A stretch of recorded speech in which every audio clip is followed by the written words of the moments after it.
it's all one pod. You know what I mean? Fuck it, we'll do it live. Back like we never left. God damn. When's the last time that we were on? Mickey 17. Michael 17.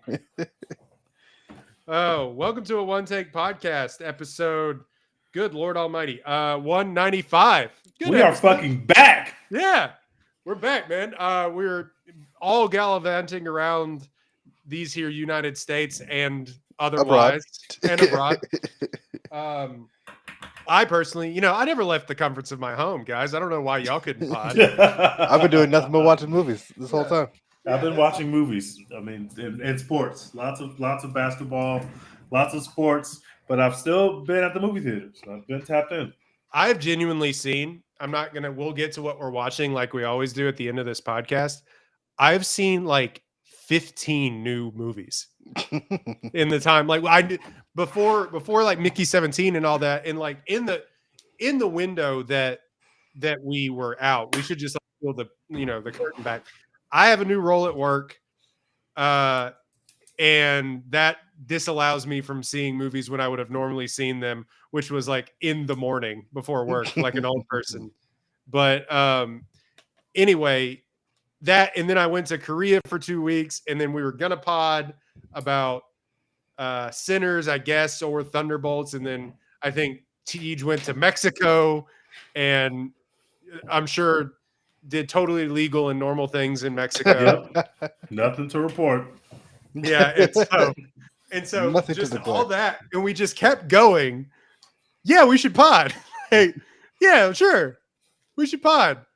And then Thunderbolts went by, and we're like, yeah, we should pod. And then Mission Impossible just has now gone by for like 2 weeks, and we're like, fuck, sure, let's do it for Tom Cruise. You know what I mean? I'm glad that we're finally back because June and July, especially June, are fucking stacked. So we need to definitely get some reps in and get some reps in. And nothing like coming back with a megapod. Let's do it. Yeah, megapod. So we're talking about 3 movies, and there have been plenty of other summer blockbusters. Most of them, as Tej is dying via Benjamin. But most of these movies, like most of the summer blockbusters that we aren't going to talk about, like Final Destination 3 made like $100 million.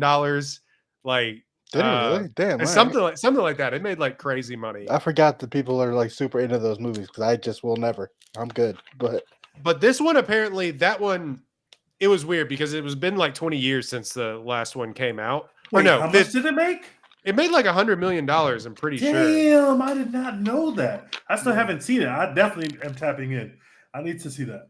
And then, of course, there was the Lilo and Stitches and Moana 2s that we never talked about. Or it was Moana 2 last year. What am I thinking about? Moana 2 was earlier this year, I think. Yeah. But Lilo and Stitch did come out. And apparently it's good, even though basically none of those live action ones are good, except for the 101 Dalmatians one. I kind of like that one, but otherwise, I haven't. The one that's least remakey. Yeah, the one that is least like the original. Yeah, guys, Final Destination 2, or Final Destination Bloodlines, I should say, made $233 million. There's no, bro. We have to talk about the inflated stats that horror movies give people, and I love Final Destination movies, and so I haven't seen it yet, but none of them were doing numbers like that. Yeah, none of those other movies made $200 million. You know what the problem is? Everybody wants to die. That's what. It wouldn't have been 20 years since they made another one if they were making 200. How did that happen? Hey, well, according to Republicans, we're going to die anyway, guys. This is all of our Final Destination. That trailer kind of rocks, but I didn't think it was a $200 million trailer either. Yeah, and I think there's some other movies that we're missing that's going to be on like the summer blockbusters that we're not going to get to. But what we're really going to talk about is the movies that dominated the discourse, at least broadly. One, which still has a chokehold on the discourse because it just got released on VOD, so people are just tweeting the movie online. Yeah, it's all over for spoilers. Yeah. So we're talking about Sinners. We're talking about Thunderbolts because it's, I think, quite frankly, to us, I would say the consensus is the best Marvel movie in some time. Mm-hmm. And then I agree with Marvel Defender is like, yes, that's the best one in a minute. And then we're going to talk about Tom Cruise, our Lord and Savior to many, our film savior, TC. Doing it again with Mission Impossible. You see this week that he's pubbing not only Mission Impossible but also Ballerina. This guy is fucking carrying cinema on his back. He is the one-man Jesus Christ figure that is saving cinema, just like Mission Impossible. Just like this last Mission Impossible movie. Yeah. So I'm going to see Ballerina just because Tom Cruise said so. Literally, like I was uninterested, and now I'm like, you know what? Fuck it, I will go. I have to change a take. So remember when Tom Cruise told us all that the Flash movie was good? Remember that? And he lied, and we talked about that a lot. Lied to us, and we talked about it so much, and I was so hurt when I saw the actual movie that Tom Cruise would lie to us. I'm gonna take back my hurt because Tom Cruise loves cinema so much that he was willing to lie to our fucking faces. We know that Dwayne's going to lie to us whenever he's selling a new movie. Tom Cruise went out of his way to lie to us about someone else's movie. We've never seen dedication to cinema like that before, ever in life. Yeah, the reason he's also plugging Ballerina, one, I think it's gotten okay reviews so far. I think early screenings came out. They had to reshoot a lot of that movie just to put Keanu in because they're like, oh shit, I don't know how we sell this movie. Just so, wait, I love that's true. Yeah, there's a bunch of parts that like look out of place if you've watched like the trailers or stuff where like John Wick with it, Keanu Reeves with his John Wick hair just shows up. And they have a fight that's in the trailer. Why and did they think that they reshot you can go sell this movie without? Why did they think not to even give him a cameo? How did they miss that?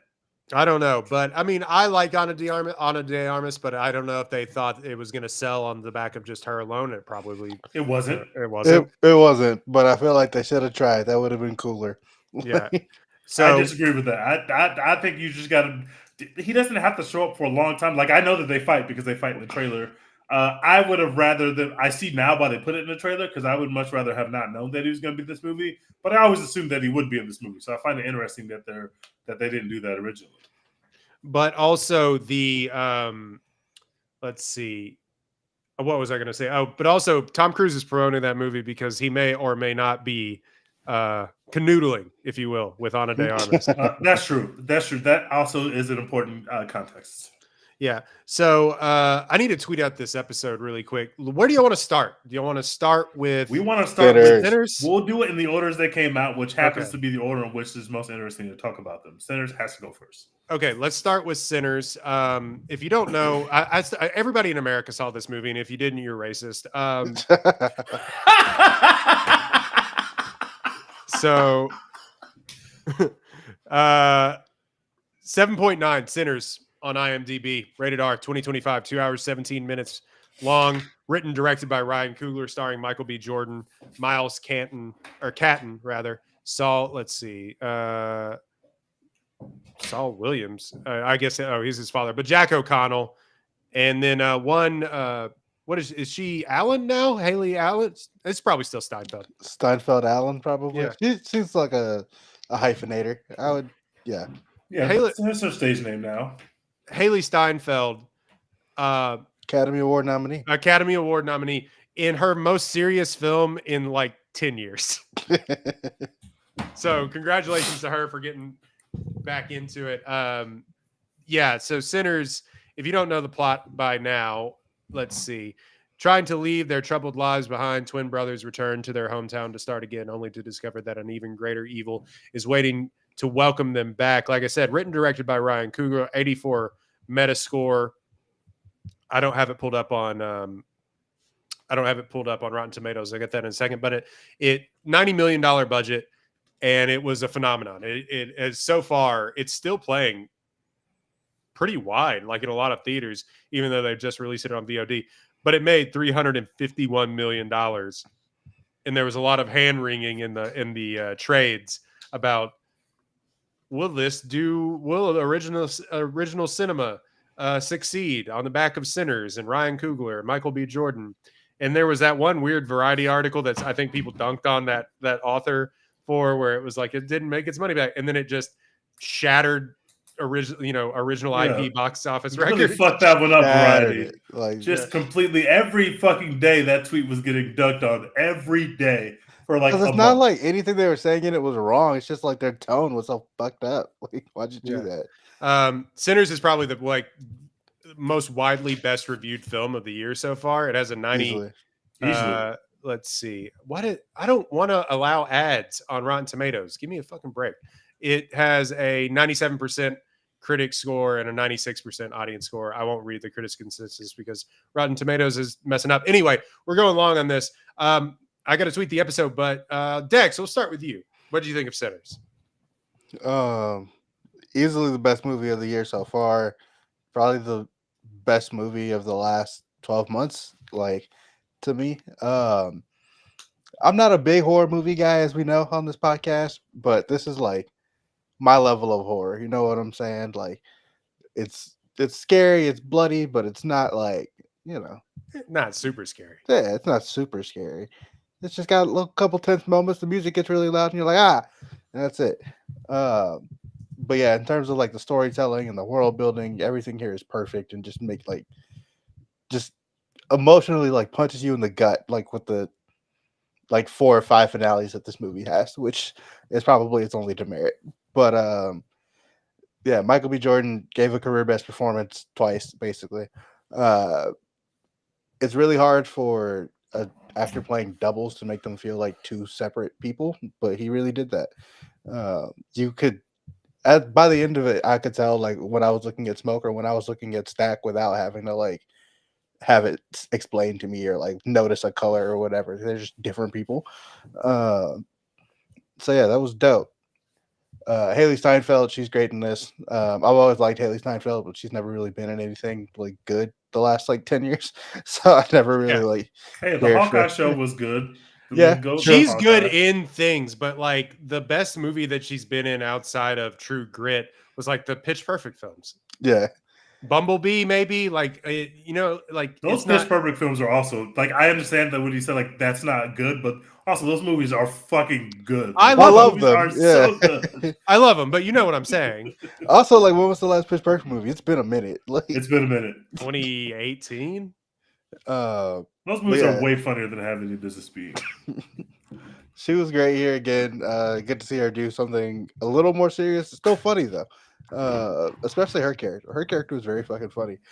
But obviously Miles Catton or whatever his name is, he steals the movie, and it's crazy. This was his first time acting in anything. Unbelievable. He like didn't have a Wikipedia page when I looked him up after seeing the movie. I was like, what?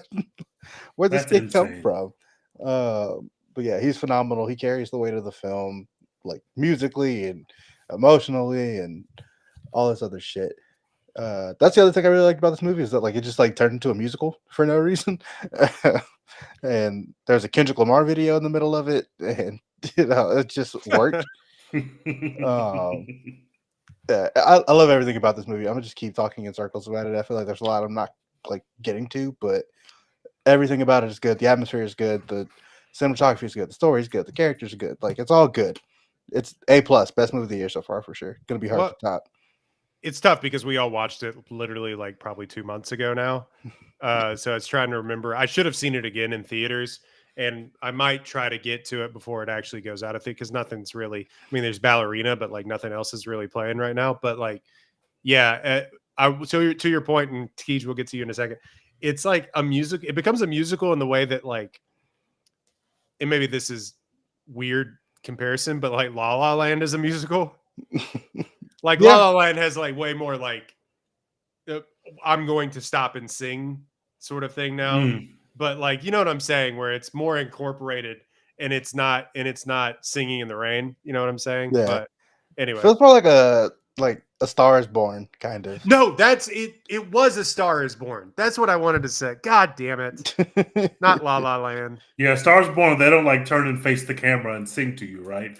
That's more of that's exactly what I wanted to say, and I haven't thought about it in 2 months. And you just you're right.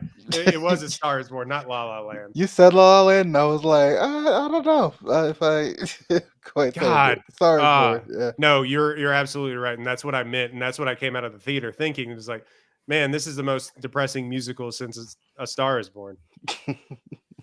Anyway. Teach, go ahead. That kid's phenomenal. It's a masterpiece, man. It's obviously we know what this director has done before. He's done made a whole bunch of very cool shit. Even Black Panther 2, I rewatched Black Panther 2 before I went to go see Sinners.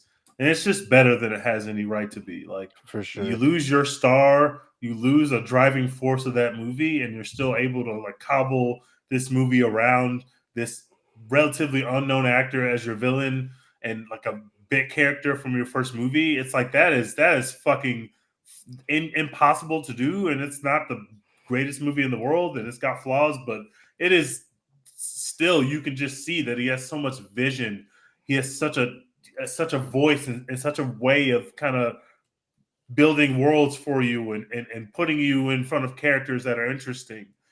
I've seen it now 3 times. I actually just saw it a couple weeks ago, again, when it was re-released for more IMAX viewings.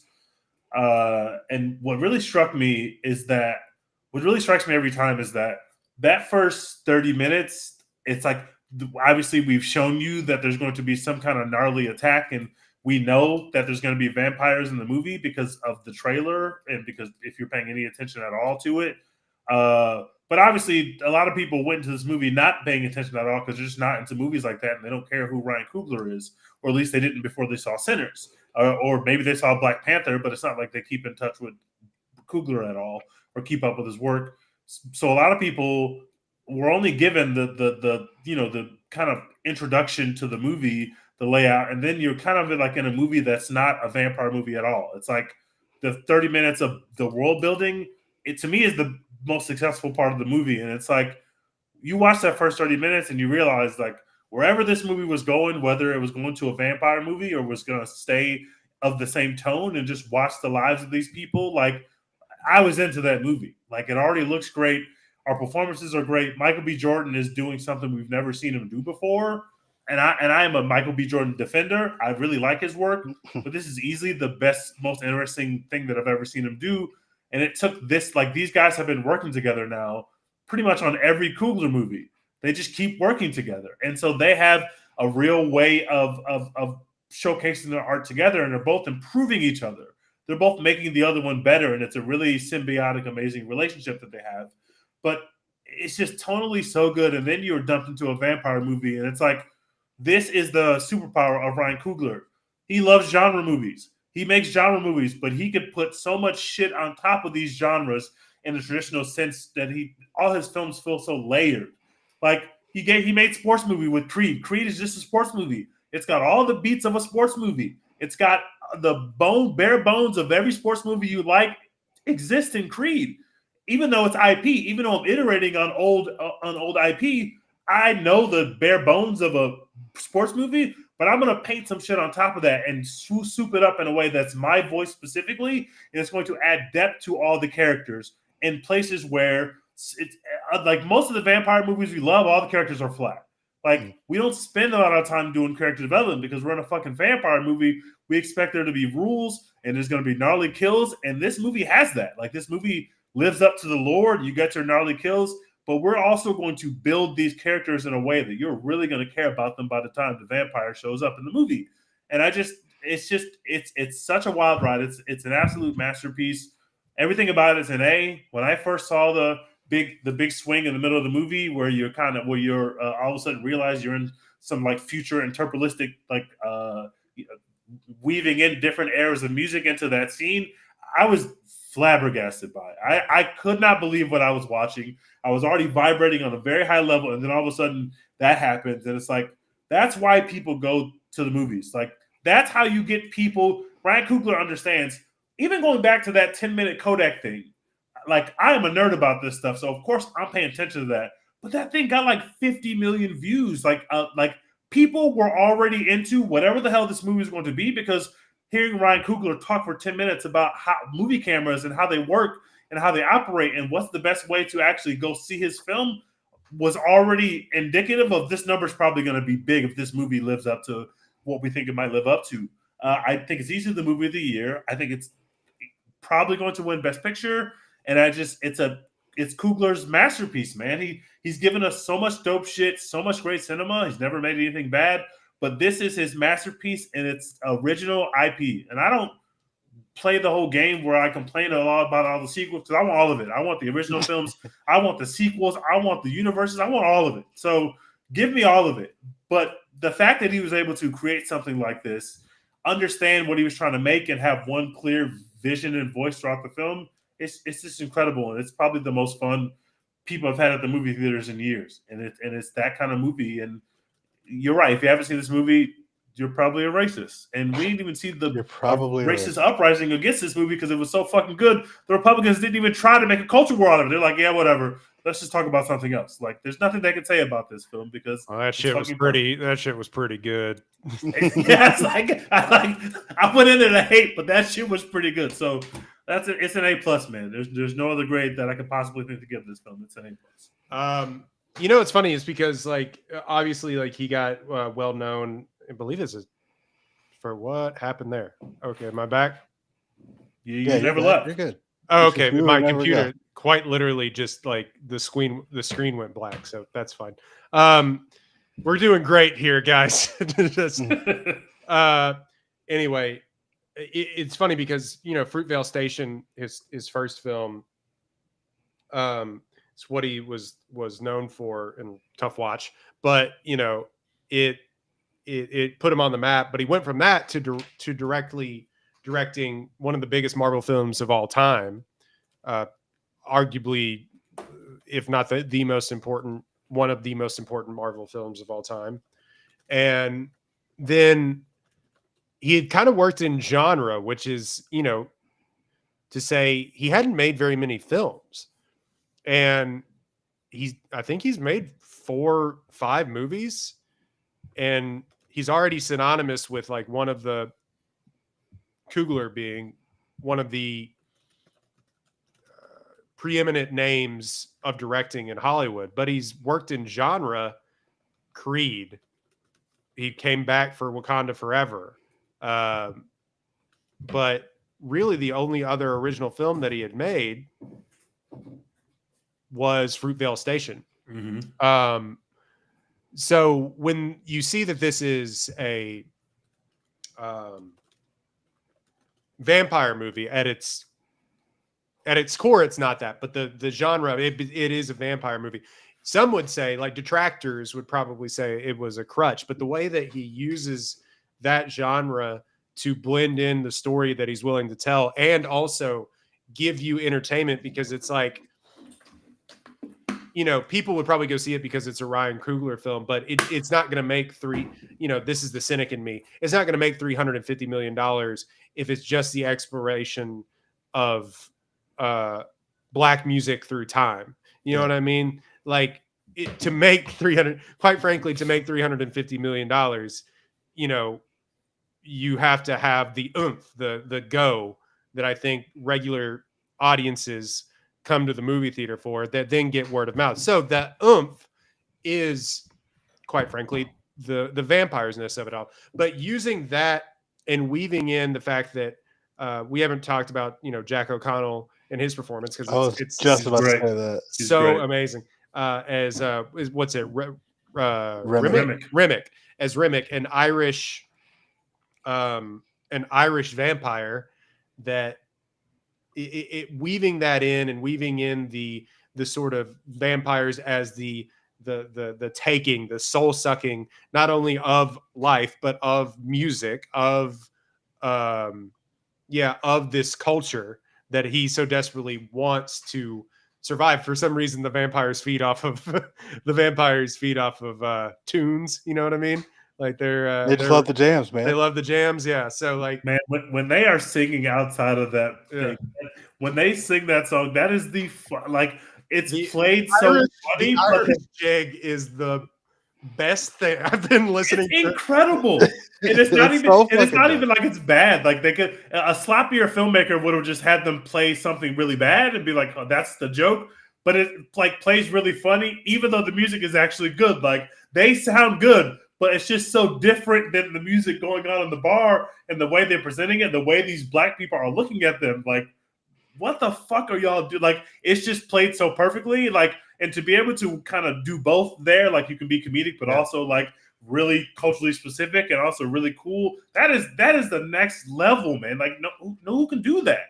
Yeah, it's crazy because it goes from very funny to like kind of jamming to kind of scary because Michael B. Jordan is just like this big ass fucking Irish jigging vampire that's like staring in the middle of nothing, and you're like, damn, like they got his ass doing this Irish jig. Yeah, him and Haley Steinfeld. I mean, in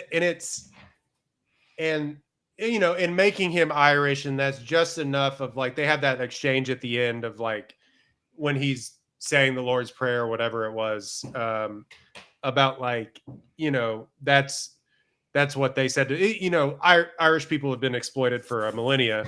So like, but using that sort of in a way to quote unquote relate to the plight of Black people in America, while also not quite grasping what they're going through too, is, I mean, just the storytelling in it and weaving it in that way is so good.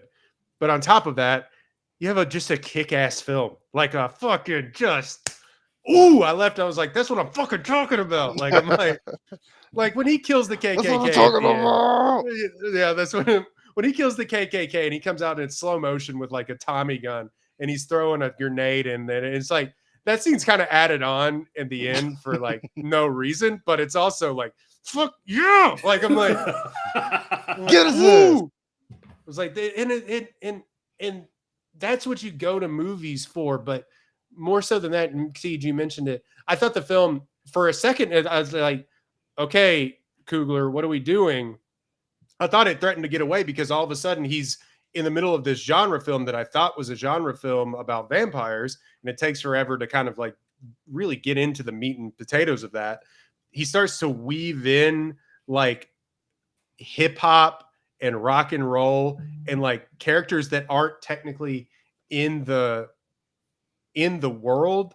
He starts to like weave through, like he starts to weave in people who aren't there, and like Jimi Hendrix playing the guitar, and then he puts in like gin and juice like sample in the middle of it. I don't know if that's what it was, but it was like he puts that West Coast sound for sure. Yeah, it was a West Coast beat in the middle of it, and he has people, on turntables in the middle of this 1940s party, and then people playing electric guitar. And I was like, what is happening? But then I found myself when the camera pans up around through the party, and then basically the sky opens up and then the whole thing burns away.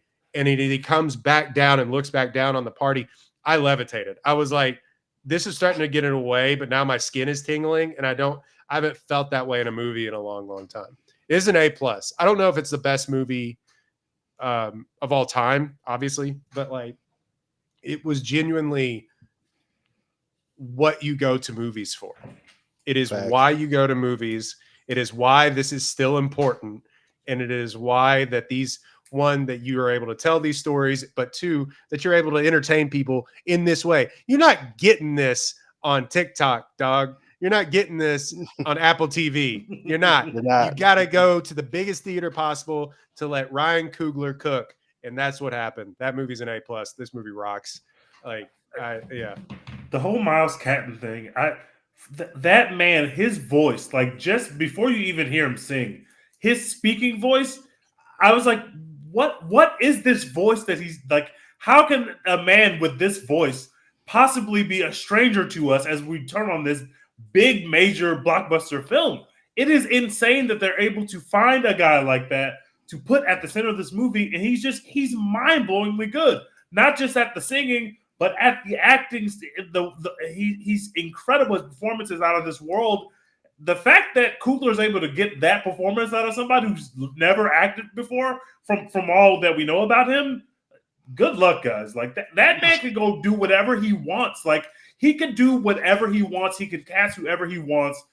It is insane that he was able to do that. And if this is what Nolan does, like, and he loves Nolan. Nolan makes the biggest possible movies. He's gonna put someone in the center of it. And he's gonna put people around it. He's gonna make everybody interesting, and he's gonna give you a great fucking movie. And I don't even love every Nolan movie, but like when Nolan hits, like Oppenheimer, that shit's 3 hours. That shit could have been 6 hours. But Nolan knows, I know how to present a movie to you. It's going to have these big highs, these big climaxes, but it's also going to be layered, and it's going to have something to say. And obviously, what Nolan's trying to say and what Coogler is trying to say are completely different.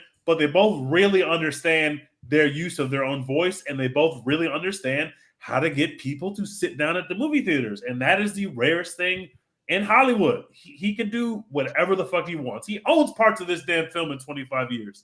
And to hit a home run, the whole thing, he owns it. He owns it back. And to hit a home run on this movie with that kind of setup, he's out of here. He's on the next level. Coogler has now cemented himself and placed himself among the living goats, amongst whoever you put up there, not just in terms of impact in terms of like the box office, but also just in terms of critical acclaim. He's able to do both of those things.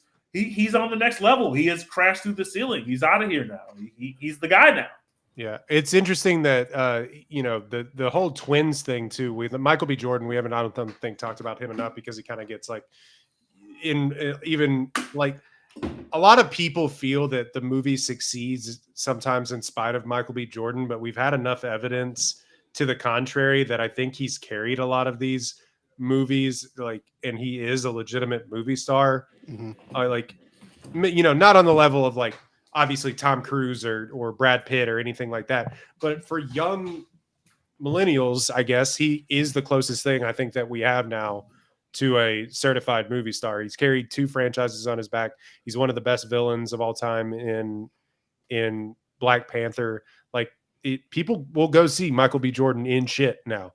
And I think regardless of what you think about his acting, but I think this was I think Smoke is legitimately one of the best characters that I've seen in a movie in a long time.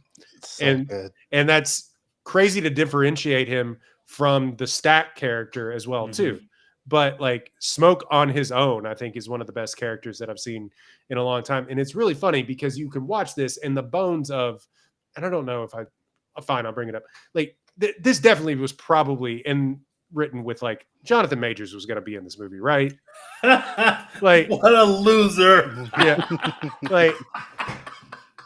like he folded so hard that like they just said, no, we'll just get Michael B. Jordan to play both of them.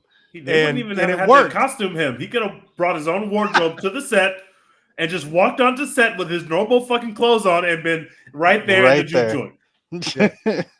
Yeah. But they've come out and said that no, that wasn't the case, that he was never like attached to this film. But like I don't believe that for a second. They're lying. I actually do. I feel like this movie is much worse with Jonathan Majors in it.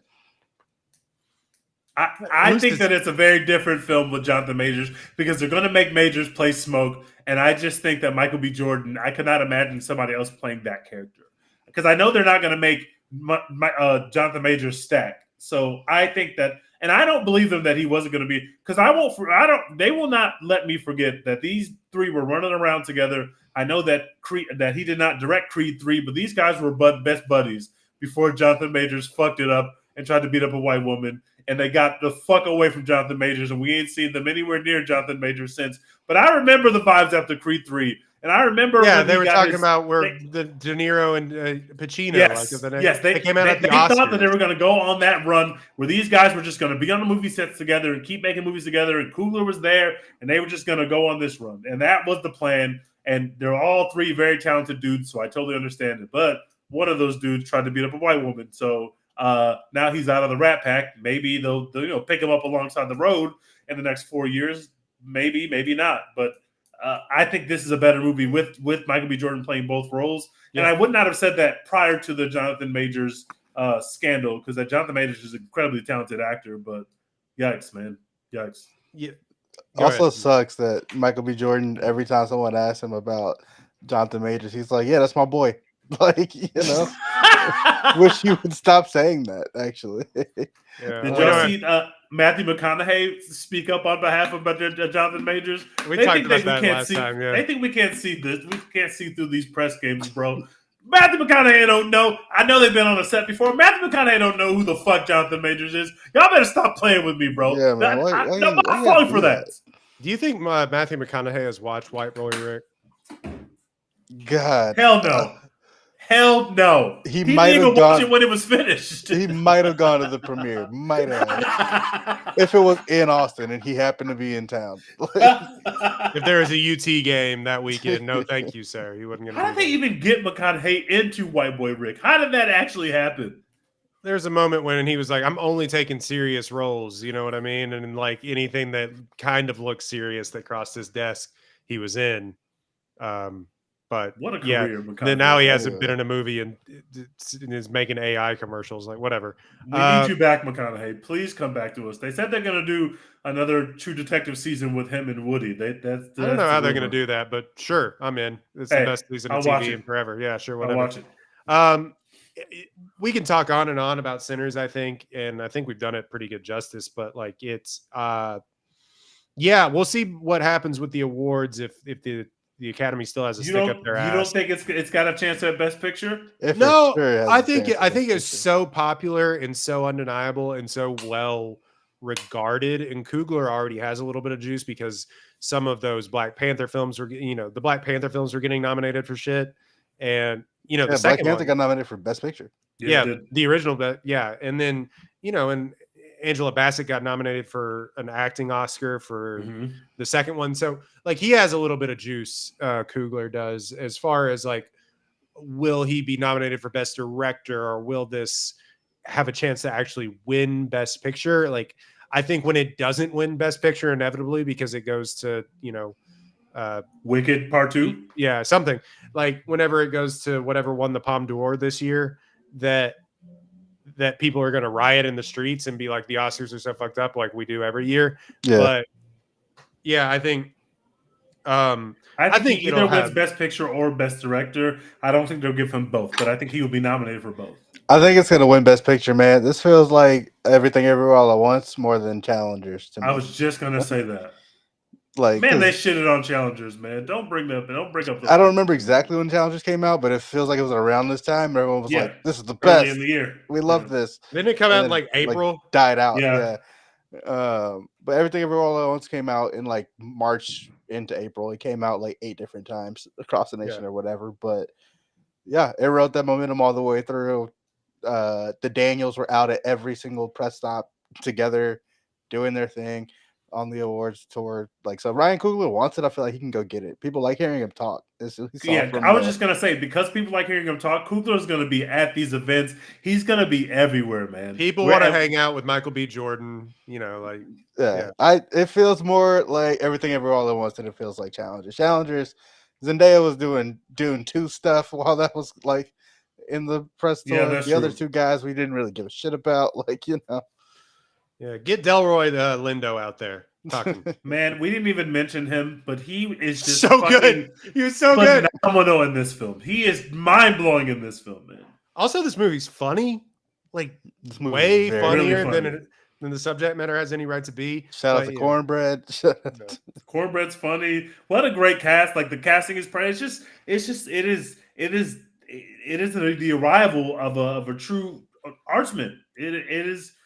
Obviously, we've all seen the talent that Coogler had, but this was the moment. This will be the moment that we all remember when we're thinking about his career in 40 years. This is the moment where he supplanted himself amongst the greats. And to see him have that much power is just going to be incredible. I can't wait to see what he wants to do next. Yeah, it'll just be interesting because the Academy historically just doesn't award genre films for shit. True. Like, they just don't do it. And real quick, before we go, it wouldn't be the One Take podcast without us talking about this. I understand that, and congratulations to the newly wed couple. I'm sure that NFL MVP 6'5", 250-pound Josh Allen is super secure in his marriage, but good God Almighty, I'm a Christian. What are you making me watching this? Ryan Coogler put some nasty shit in this movie. That man is doing some stuff over there, and hey man, some people like a little spit. That's a true statement. A little. Some people like a lot of spit. That was a lot of spit. That was a whole lot of spit. And then they just kept it going on every single, like, every one of those, like, stupid YouTube series that you see of, like, we're gonna paint balloons while we do interviews or whatever. Yeah. They were on that shit. Like, just Preacher Boy said, I don't want you to go take no kind of shower. I don't want you to do no washing up. I want that thing fresh. Yeah. She said, I walked here. She said, stop. I walked here. Like, I walked to the club in the Mississippi heat. And he said, girl, I don't care about nothing like that. Nothing. You are fine as hell. That's real bars. Okay, that man was speaking for a certain community. All right, everybody going. That's incredible stuff. That's incredible shit. I'm not gonna fault him for that, but that spit was outrageous. The spit was outrageous. Michael B. Jordan and Haley Steinfeld flirting on every single YouTube channel in existence. Shameik Moore is Shameik Moore is having the worst. That guy plays fucking Spider-Man in literally the greatest Spider-Man movies to ever exist, and he is down bad. I don't understand how that could have happened to a person. Shameik Moore's crying in the club right now every time he gets a new Hot Ones update. I know that spit burned in his chest like ether, bro. I know it did. Actually got married in real life. Yeah. Yeah, in real life to the NFL MVP. Anyway, I just wanted to talk about that. Neither here nor there. But let's move on to the next movie. Thunderbolts. How hard do you think Shameik Moore was rooting against the Bills box office playoffs this year? In the Bill? Oh yeah, he was the happiest man in America when the Bills lost that playoff game, bro. He had crazy parlays on that. Thunderbolts asterisk 2025 PG-13. AKA the new Avengers. What? No. Ew. I like it. Fuck it. 2 hours, 7 minutes long. It's a good gag. It's not true, but it's a good gag. Yeah. 7.6 on IMDb, 68 Metascore. After finding themselves ensnared in a death trap, an unconventional team of anti-heroes must go on a dangerous mission that will force them to confront the darkest corners of their past. Directed by Jake Shire, written by Eric Pearson, Joanne Kalo, and Kurt. Wait, which one wrote the comic book? Any of these? Hell if I know, dude. Okay, so Eric, it's basically written by Eric Pearson and Joanna Kalo, and it stars our girl, our queen, the young goat, Florence Pugh. Everybody carrying this fucking franchise. She is just on her back. We were early. That woman is she's just incredible, man. She carries this film. She is this film. Yeah. Sebastian Stan could is not back. do this movie without her. 100% couldn't. Sebastian Stan is back. David Harbour is back. Wyatt Russell is back. And then the host of other Bucky put up 7 shots in this movie. He put up 7 shots, but he made 6 of them. Set some screens. He was a consummate team player out there. He was like Miles Turner for the Pacers. Like he was a consummate team player out there. But he's got star power still. So, and then our boy Lewis Pullman, Bob from Top Gun, playing Bob again. Shout out to Bob. Also, I just want to point out that Geraldine. This one, Nathan was, who just openly flirting with Sebastian Stan, so that's funny. You know who was cast in that role prior to Pullman being cast in that role? Yes, but go ahead. Stephen Young was in that role. Oh, which I also think would be a pretty good movie, but I think Pullman does a great job. Would have been a different movie. Yeah, that feels way different. This movie, Stephen Young, I don't know how old he is. He feels older. He's in his 40s, I think, at this point. He was really young on The Walking Dead. Yeah, he's 41 now. But this movie made around the same amount of money as Sinners on twice the budget. So that's bad. But you can't compare it to Sinners. It did good. It did good business. Not amazing business, but they needed a double. Marvel needed to hit a double. Yeah, and that's what they did. $371 million on a $180 million budget. But let's see what I think, because it was so critically acclaimed, quote unquote, basically 3 out of 5 stars, 88% on Rotten Tomatoes from critics, and let's see, and 93% from audiences. So it was liked, and I think they really needed a well-liked film. Yes. Tej, we'll start with you. We talked about this at length on What We Watch with Mo weeks ago now, but so I'm sure you can go back on our Twitter feed and find our thoughts on it. But go ahead and tell us what you think. I think it was just it's a fun time. It's, first of all, I know that this is kind of our bit, but outside of the bit, Florence Pugh is just amazing, and building this movie around her is just such a smart idea at a time where Disney's dealing with the fact that the biggest stars across Marvel are mostly gone. or we're not using them as much as we used to use them. So we've got to find new stars, and we have a bankable, proven, bona fide number one option right in the middle of the MCU already because of what she did in the Black Widow movie, which she makes way better than it had any reason to really be. It's a perfectly fine movie. So putting her and putting David Harbour and having that dynamic between them and then building out, like, they got good people that are in the roles, but Florence Pugh is somebody you can run an offense through, and that's what this film is doing. Get a bucket guy. Yeah, like you need somebody that's gonna go just get a bucket and go beat one-on-one coverage. Like she's perfect Jalen Brunson. She can do the dramatic stuff. She's way overqualified to do dramatic stuff in Marvel. She's way overqualified to do comedic stuff in Marvel because she's funny in all her movies. She can do dramatic stuff really well, and she's one of the best young actresses working right now. So you have her already in the system. You need to run your offense through her. So I thought it was a very smart decision from that perspective. I think it's well written. It's got a very cool villain. It is not the least predictable movie, or it's not. The plot is pretty linear, but the journey's cool. And then you have a brave decision to end your movie without having a big monster battle fight with stuff blowing up. You have a more metaphorical end of a fight. Royden stole this take from me in the space, but I'm going to steal it from him on this podcast. My first thought after watching this film, my first fucking thought was, man, I wish that we had done something similar with Shang-Chi, because what made that movie something that was less, we should view it in the same way we view Black Panther. The first two acts are just as phenomenal. It looks just as good. It's just as fun. But in that movie, despite the fact that they were making a kung fu movie in which we have an ending, usually you have bad guy versus good guy fight for the village.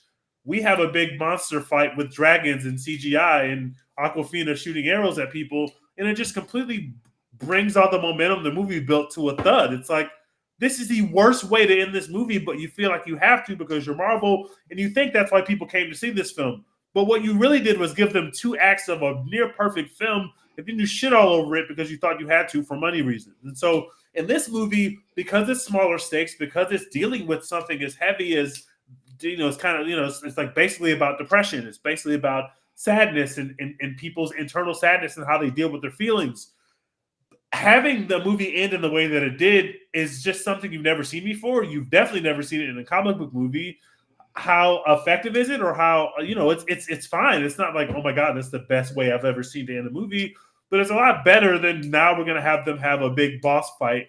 And I just think there's enough fighting in the movie to make it interesting. All these people are kind of low-level, hand-to-hand combatants, so it's not like obviously, when you have a villain who literally has every superpower in the world, you're like, these people can't just fight him head up. Like, that would be a stupid way to end this movie. The dude with knives and guns is like, what are they gonna do?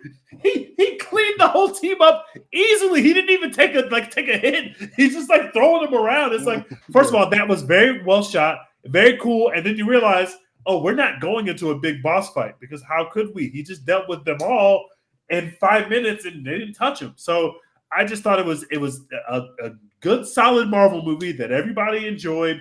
I greatly enjoyed. And you weren't waiting on Harrison Ford to turn red? No. You weren't disappointed by the lack of that happening? You came to the movie anyway and still liked it? Oh, Jesus. I would give it... Can you imagine they gave away the Void fight at the very end of the movie in the marketing? Yeah, that would be so nasty. But I think I gave it a B+. I think it's a B+. I think it's good. I enjoyed it. I only saw it the once, but I will definitely be watching it again. And Florence Pugh, we trust, man. She's a talent. You could feel, literally, it almost felt like they came to a screeching halt, and they were like, we got to make this movie about Florence Pugh. Like, before the movie even started, they start with her and they basically end with her, and they were like, yeah, we got to make this about Florence Pugh. Yeah, now, whether they went back and of running the offense through her, like, that's go ahead, she's your girl, man. Yeah, they were like, Sebastian Stan, he's great. We got to have him in this movie. The Pullman guy from Top Gun, we like him a lot too. Let's have him in here. Stranger Things dad. Stranger Things dad, John Walker. We think all of y'all could be really cool. Julia Louis-Dreyfus, you're a legend. Everyone loves you. But that's Kevin Durant. So like, we're gonna pass the ball to Kevin Durant. The chemistry going to matter when you have to guard Steph, you know? Exactly. Shout out to Quarter Gold. Go check out that episode, which I guess is pretty recent in our feed. Yeah. Florence Pugh carries this movie, and it's so dope to see. I think it's not groundbreaking or whatever, but it's like it's a fun choice again for the MCU to just make a movie where the villain is depression and like lack of purpose. Like, you know, right? The villain is like your intrusive thoughts. Like, that's cool, you know, and not something it feels unresolved like trauma. Yeah, it doesn't feel like, you know, the last few movies that they've made where it's like the villain is the concept of space and time, like, or whatever. It's, you know, a very human story, very boots on the ground. There's like a couple superpower moments, but like it's mostly just Florence Pugh and Sebastian Stan just like punching people.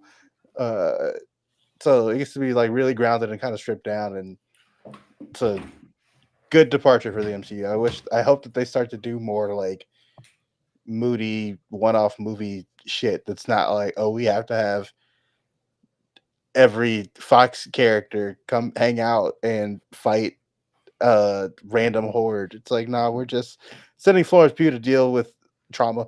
Like, yeah, that's cool. But I give it probably like a B+. One of the better Marvel movies of late, but not like, I mean, when you're watching Sinners and then coming into Thunderbolts after that, it's like, yeah, I've seen that's cinema. tough on the that's a tough this act feels to follow. like a grade below. But on the grand scale of watching shit fart poop butt of Captain America, Red Hulk, or whatever the fuck it was called. Man, that film fucking stinks. The stinky doo-doo garbage that was. Like, to watching this, it felt like a cool breeze on a summer day. That's facts. Like, it was, I mean, and it's really kind of, I mean, for PG-13 Disney Marvel heavy, quote unquote, heavy subject material, but they're making jokes about Lewis Pullman's character doing meth and like going in deep dark depressions, and the final battle is literally like ends on a group hug, like, you know what I mean, like literally, like a group hug is the way that we end that. It's crazy. Yeah. So, man, I really enjoyed this movie.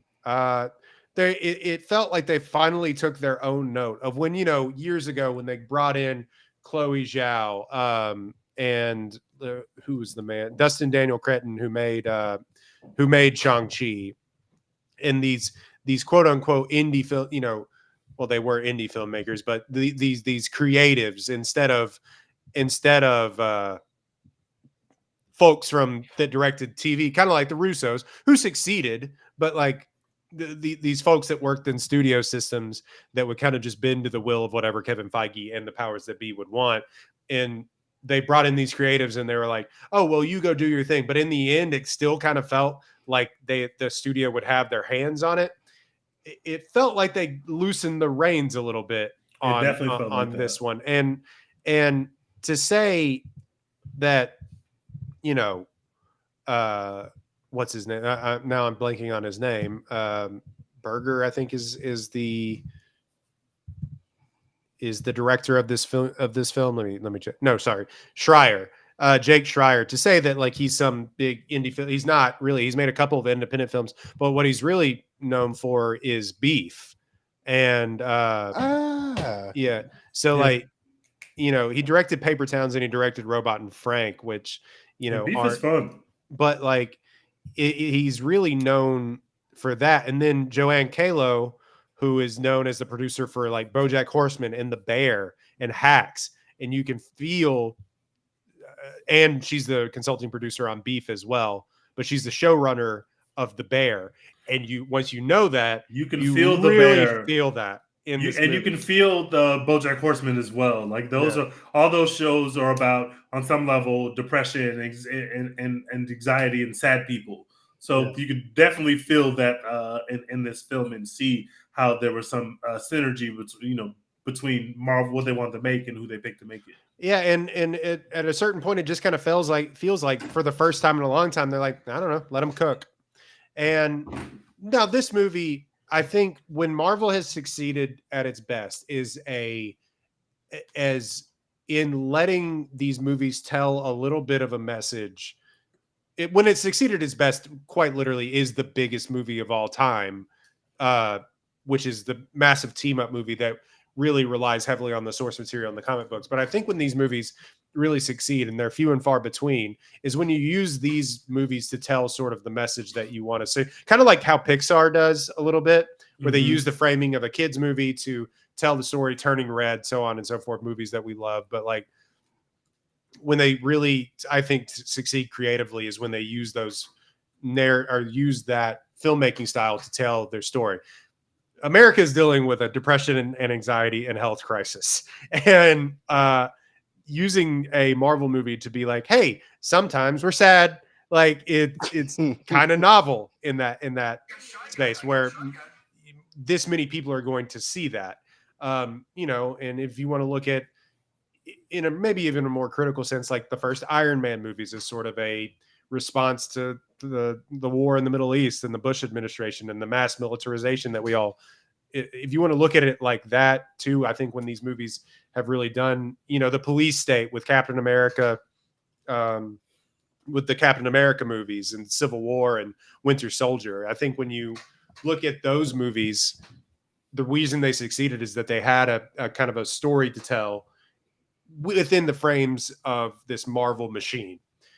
When they've gotten out ahead of their skis, they're just like, we got to make another Captain Marvel movie. What do y'all want to do? You know what I mean? What if we had 2 more Marvels? Yeah, exactly. That's when I kind of think, I'm like, nah, bleh. But like, we all love these movies, but I really had been really going down on them. That sounded weird. I really had been going down, really had been down on them. Okay. Really had been down on them recently. And I think, man, Captain America, you and I were like, that movie nearly broke us, I think. It literally broke something in my spirit. It ended the podcast, I feel like. Yeah, exactly. That's what happened. It really shook something in my spirit. And I went in fully expecting it to be back because Anthony Mackie stinks, but I couldn't even lay it all at his feet. And that's when I knew, like, damn, man, I wanted to hate. I was ready for the content reasons. I was gonna shit on Anthony Mackie. It was gonna be great. Man, I couldn't even put that on that black man. Yeah. I couldn't even put that on that black man. That shit stunk from head to toe. Everything about it was awful. Yeah. So I don't know. I think allowing these movies to be to take more risks, quite frankly, sometimes it's not always going to work. But in the case of when you have this much talent on your cast, this much talent on your writing staff, and a director who clearly kind of knows how to tell this kind of story, it really succeeded. And I thought, I mean, some of it, it's not, nothing's new under the sun with these movies, but them going into the void and her like falling through windows and the camera shifting and the comedy of like the chicken suit and Sebastian Stan punching the guy. And he's like, I was on meth. Like that is an incredible line. And yeah. And all that to say, when Bucky Barnes still pops up, it still gets an audience reaction, which is crazy to think that he's now a star, man. Yeah. When he pops into the movie and starts fucking punching down on cars and making them flip over, like he gets a legitimate movie star reaction. Yeah. And he's not in this movie for very long, but like he came off the bench and he scored 17 points. Like he just has a certain appeal to the audience, and it really got a pop in my theater and probably in every theater when he came on screen. Yeah, and it seems like they found something between Florence Pugh and David Harbour, and they really like needed to exploit that. And the whole, Daddy, why didn't you love me stuff in the middle of the street's really good. I where it doesn't land the plane on some of these concepts, I think, as well as it needs to. It's kind of short. It's only 2.5 hours, not 2.5 hours. It's only 2 hours and 7 minutes, which is really short for some of these movies these days. Did y'all see that the new Superman movie is 2 hours and 8 minutes? I didn't see that. It is now guaranteed to be the greatest film of all time. Yep. Yeah. That's an incredible runtime. They should. I like that. That's one of my favorite things about this movie. Not every movie needs to be 3.5 hours. That's what I'm saying. To be, I'm in. Like, count me in if we're gonna. Mission Impossible is a movie that could have been one movie, but we watched 3 8 hours of movies when there was one movie in there. Oh, that's my big takeaway. We'll talk about it in a minute. I like the fact that it's like, okay, we're going to come in. We're not going to sit you there all day. We're going to tell you a story from start to finish that you'll have a good time with, won't get bored with. And that's like after what we experienced for the last couple of Marvel movies, some of which we defended on this podcast. I will still defend Thor 4 to this day, as flawed as it is. Thank you. But it's a perfectly good movie. It's a good time at the movie theaters, and we know that the big swing this year is Fantastic Four, but we got a very good movie a couple months before Fantastic Four, and it just fully supplants the fact that this is the smartest podcast in the world because we triple down on the fact that Florence Pugh is her. Put her at the center of stuff. We've been saying it for years. Put her at the center of stuff. Nolan or whoever else is making films, make a movie about a woman and put her at the center of it. Like, it's just a smart business idea. It's just good. It really is crazy. And it's kind of disappointing. Like, I think these movies are still going, like, it's no longer a monoculture the way that it used to be. And patron saint of the podcast, I guess, but Sean Finney said this. It is interesting that now they finally found somebody it took this long to find somebody to recenter this around. And it sucks for Florence Pugh that she's now in sort of like the back end of what Marvel has become. But maybe she can turn it around. And if they truly do want to center her, it doesn't seem to have stopped her from acting in other interesting shit. So not at all. Yeah, she's like making 3 movies a year. So congratulations to her. Get the paycheck, and hopefully we can center this around her. I want to see more of these movies. I want to see more interplay between her and David Harbour. I thought the other cast was great. Spoiler alert: they just fridged? That was so fucking nasty, bro. I like Taskmaster. I was really pissed off when that shit happened. It happened so suddenly that I didn't even realize it was actually happening. I was like, oh, okay, I had seen spoilers on Twitter, but I was just kind of like, no way. Like, I had seen that like a character dies early on, but I was like, oh, okay, so they did that one that quickly just because like it's a diversion and they're about to actually kill another character. Like it was just instant. Like soon as she why did they do that? Was nasty. Why even put her in the trailers? Why even put her in the marketing? In the marketing, if you know that's what's gonna happen. Why even like bring her back on screen to kill her at all? Like that didn't make any sense. now we're serious about this. People can die, I guess, but I don't think that poor actress. I could not believe that happened. I was pissed. I like Taskmaster, but I was at least let her do a couple moves. Like she didn't even get to do any fucking moves, man. Yeah. Fuck. It is interesting that they did have to bring back in people that we haven't, like if you hadn't watched Captain America and the Winter Soldier, or like don't remember what happened in the last Ant-Man pre-pandemic, you may be a little lost in this movie, but like they seem to have folded it all in together. Like if you didn't watch like people don't even know who the fuck John Walker is except for the people that watched that show. How many people were like, who's this ghost lady? You know what I mean? I don't know. It is funny that really like the bad guy in the whole movie is Julia Louis-Dreyfus too. Somebody like had to like reframe that for me where I was like, oh, well, the bad guy is the Void or whatever. And it's like, no, the bad guy is Julia Louis-Dreyfus. Like, I don't think the Julia Louis-Dreyfus MCU stint is working for me. This is your take, and you can die on this still, but I don't think it's working for me. And I love Julia Louis-Dreyfus. I love her. Like Veep is some of my favorite shit ever. I love Seinfeld. She was even great in Funny People. That Jonah Hill and Laura London movie. Like she's she's good and stuff. She's good. Like I just don't think that this MCU thing great works. Actress. Her character doesn't work for me at all. They gave her a horrible character. It's been horrible since like she first debuted, and like none of the things she says are funny or like sinister. They're just weird. Like I just don't like her character. Like she's too talented to be playing this character. I hate that for us. That check I truly hate that. That check is clearing early and often. Yeah, I don't blame her. I would take the check too. But man, I wish they gave her, just let her be Julie Louis-Dreyfus. Like, that's all you got to do. She's on your movie set. She's good. She's funny. Just let her. I just don't get it. I just truly don't get it. And like, they write good villains now. Like, that's not a problem. Like, other people have been great. There's Marvel villains recently. Like, she just doesn't work. Side note: could Lewis Pullman look any more like his dad? It's crazy. Like, he looks exactly like his dad. That's so wild. Like, I know kids look like their parents, but like not like that. Like, it's like copy paste. It's real weird. He's pretty good in this role. And obviously, after you get to do something like Top Gun, like, he just keeps on winning.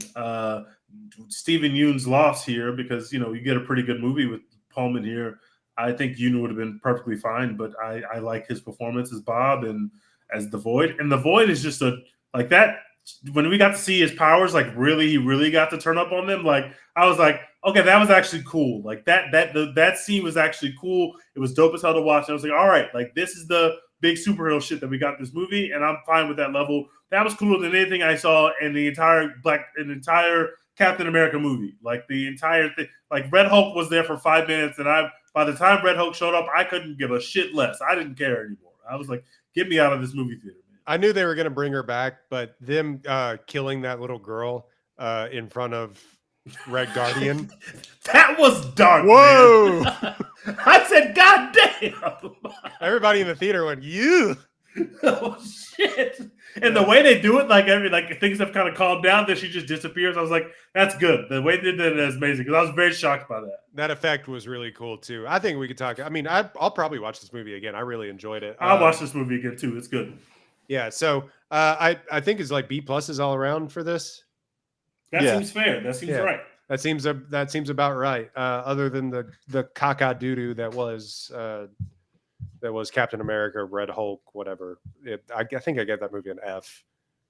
Y'all fucking hated that movie. I hate it. I listened back to that pod and I was like, damn, they really fucking hate this movie. And I was just sitting there in the middle of y'all. That shit nearly broke me, man. It was fine, y'all.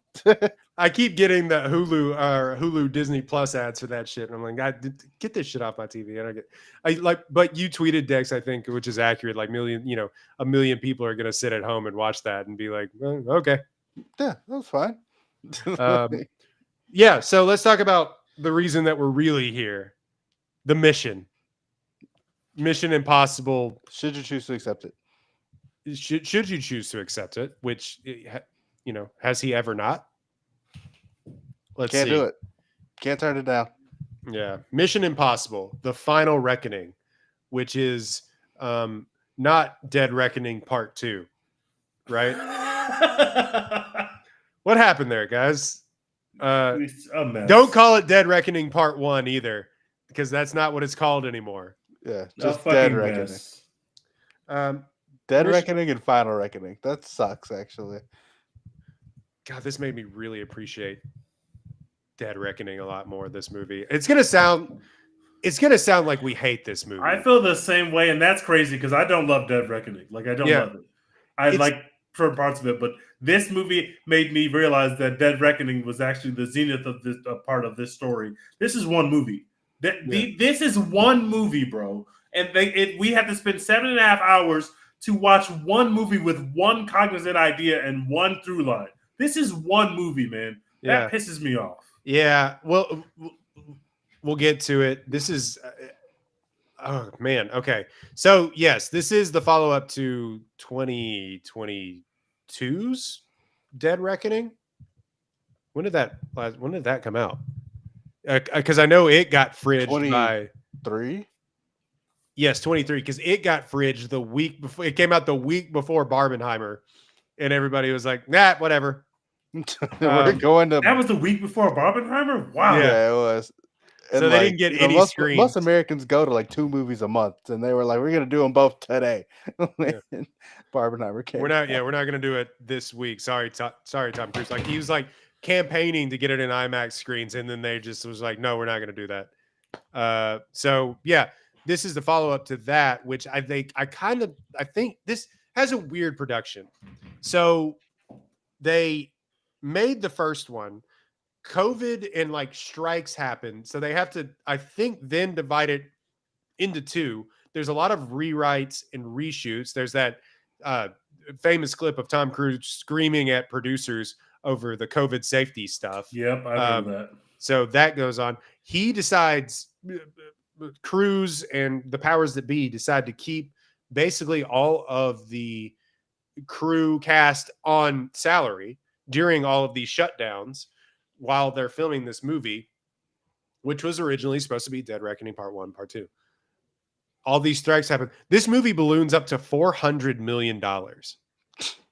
It's one of the most expensive movies of all time. Wait, just this second movie, just though, right? this second movie balloons up to $400 million. Regardless, it finally comes out, and it's a whole separate thing. This movie, Dead Reckoning, or The Final Reckoning, The Final Reckoning is 2 hours and 49 minutes long. The longest Mission Impossible movie ever. 2025, PG-13. That's just insane, bro. People seem to like it. 7.5 on IMDb, 67 Metascore, an 80% from critics and an 89% from audiences. Our lives are the sum of our choices. Tom Cruise is Ethan Hunt in Mission Impossible: The Final Reckoning. That's the IMDb description. Not a plot to a movie. Directed and written by Christopher McQuarrie, based on stuff by the TV series by Bruce Geller. And there's also Eric Jindrison has a writing credit on this as well. But stars, the gang is back. Tom Cruise, Haley Atwell, God bless. Just congratulations. Ving Rhames, Simon Pegg, Issei Morales, Palm Clementif, and then a host of all the TV actors that you've ever seen in your entire life. Holt McElhenney, Nick Offerman, Shea Wiggum, Charles Parnell is back, Greg Tarzan Davis, Angela Bassett, not a TV actor, but she's in here for 15 minutes. She's the president now. Yeah, Hannah Waddingham. Shut up. And then the biggest gasp, the biggest pop in the theater, our boy, our Severance King, Tremel Tillman. Mr. Milchick, what up? How you doing? He's got star power, bros. It's crazy to see where we've arrived. My theater fucking loved him. When he popped on screen, he got a huge pop. My theater loved him. Yeah, I knew he was going to be in the movie, but then like the movie's so long that by the time we got there, I'd forgotten.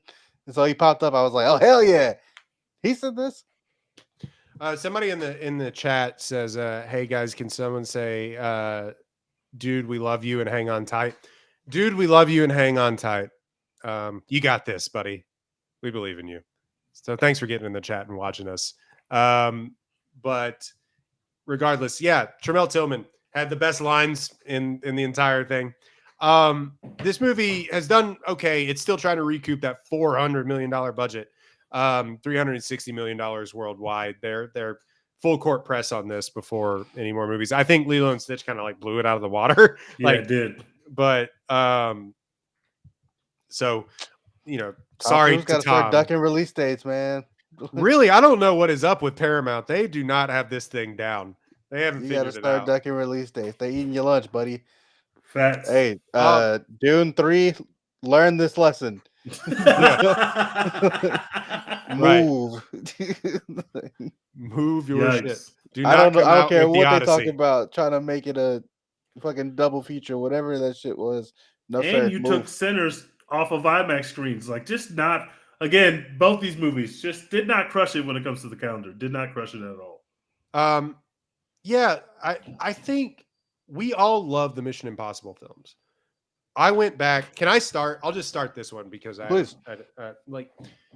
went back and I watched pretty much all of them. I hadn't finished Rogue Nation, which I kind of go up and down about Rogue Nation. I think it's incredible, but I also like there's a certain line of demarcation with those films. Really, like, okay, shit's getting real. Tom Cruise is risking his life. They go from being sort of these action spy thrillers, James Bond-esque, to being like these feats of filmmaking. And And I think since then, since about 2011, when the fourth movie came, Ghost Protocol came out, and he's hanging off the Burj Khalifa, and he's hanging off the side of an airplane, and he's jumping motorcycles off cliffs, and he's flying helicopters around on his own, and he's doing base jumps in Mission Impossible Fallout, and, or is it base jumps, like high altitude jumps, whatever, halo jumps. They have become this thing. They have become this other thing than what this, I think, franchise originally envisioned itself to be, going back and watching these movies. And in turn, they have garnered a ton more fans, including us, who, you know, Tej, how old were you for the first movie? Like, I don't know, like 10 maybe? I was a kid. Yeah. And like it's so, I love that you said that, because these movies have come so far. You watch the first Mission Impossible, you can never conceive that this is where it's going, right? Right. Like, Tom Cruise is going to try to kill himself and jump off planes, and like that's not what the first movie is. The first movie not is even like a little bit. It's a spy movie. Like, it's a movie about spies, and it's all covert. It's not like someone's going to try to kill themselves for your entertainment. And so for the fact that he was able to use this series as a vehicle to kind of do that kind of stuff, starting at least with the second movie, where he's like free scaling the mountain, like in the second movie. That's the coolest part of the second movie, which is the movie that really doesn't work. But he actually did that. He actually was free scaling that mountain. Like, so we went from the first movie immediately to the second movie, where it's like, whoa, he's doing dangerous shit. Like, he did that. Like, I remember when Mission Impossible 2 was coming out, there's obviously more press for it, because now we've had a successful movie already, and it was already out there. They were already using this strategy that they still use of putting it out there that, hey, Tom Cruise did this. Like, this is real. I remember being in middle school at that time and knowing that Tom Cruise was actually crawling around on that mountain. Like, that was a part of the way the movie was marketed. So kind of to take that and then to take it to where it's gone now, it's crazy that it's been able to arrive at that place. Yeah, and what I'm getting at here, in a long-winded way of saying that, it has become sort of this paragon of not only action cinema, but of stunt filmmaking, and of a different way to tell movies. If you have one singular dude who is willing to put himself on the line like this, which most don't really have. I think like John Wick has a little bit of this with Keanu Reeves, but Keanu Reeves isn't jumping from an airplane to an airplane. Like, you know what I mean? So Keanu also is sprinting like that. Yeah, and these what's the last time Keanu ran full speed? His knees don't work, man. It's like, but there is a certain, and Mission Impossible is quite literally, these later films are also a direct response to those John Wick films, just like the early films were a direct response to James Bond, and then informed where James Bond went going forward, and then the Bourne films. They're all kind of in conversation with each other. I'm a long-winded way of saying these now have a certain audience of new cinema goers who, like, this is their action franchise. And in a lot of ways, it is ours on this podcast as well. I think we all love these movies more than a lot of people, really. I went to the theater with two guys who, like, I'd never even seen them. And I'm like, what the fuck are you talking about? And I'm just here. I'm just here to, like, hang out. And they had, one guy had binged all of them beforehand. But regardless, it's like it is taken on this sort of new life.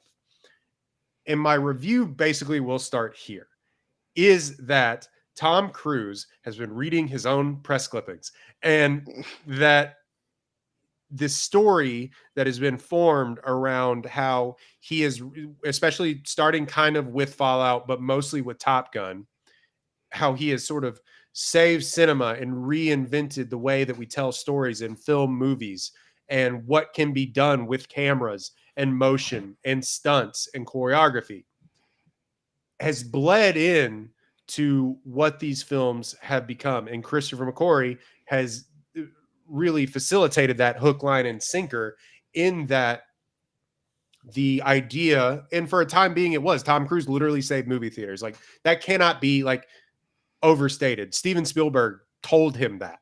Like, they have taken this and formed it into a messianic image that has now infiltrated the actual story of Mission Impossible. And in doing so, they have made an epic 3-hour long in really, TG, you're mentioning 6-hour long movie. In that, Tom, they really look into camera and say, Ethan Hunt is the only one that can save us. And they do it over and over and over again to a point where it loses all of its weight until Tom Cruise jumps from a biplane to another biplane. And I'm just like, holy shit, he's going to die. Man, that shit was fucking awesome, man. He's going to die. I thought he was going to die. And like, to a point, that's sort of my problem with this movie is that like the story does not have, I mean, we're dealing with a nuclear disaster. So yes, there is weight, but it's so convoluted and messy only to get around into saying that you, Tom Cruise, Ethan Hunt are the only one that can possibly do this. Instead of Ethan Hunt, like the previous movies, Ethan Hunt is just the best and he's thrust into these situations and overcomes them. They literally are looking into camera. I need you to trust me to do this because I'm the only one that has the answers to do this. And it's bled into it. And I think that's what my main problem was. It got really meta-textual with what this was. The stunts are still awesome. Some of the stuff that they're doing with the cameras is unbelievable. Don't know how they did a lot of it. Him jumping into the frozen ocean out of a helicopter into the ocean and then, you know, free diving and him going solo through the submarine and all this stuff. Unbelievable. Man, was the rest of it boring. Yeah. That moment where he dives off of the plane is the first moment I was having any fucking fun. Takes and an that hour. Shit takes an hour to get there, bro. We watched the first hour of this movie, and as somebody who has seen Dead Reckoning, actually twice, because I watched it right before I went into the fucking theater, I had to watch a 1 hour recap of Dead Reckoning. Why? I saw Dead Reckoning. What are we literally the way we're doing exposition dumps for an hour to explain the stakes of this film? It's some of the worst shit you've ever seen in a Mission Impossible movie. It's awful. It's ham-fisted. They're fighting stuff off camera because of reshoots. So we do a gag now where we're beating people up off camera. Like, it is a mess. And we're really not letting the person cook who should have been cooking, which is, I love you, Tom Cruise. And obviously you're the reason why I go to the movie theaters to see these movies especially. But the real star of this movie was given nothing to do.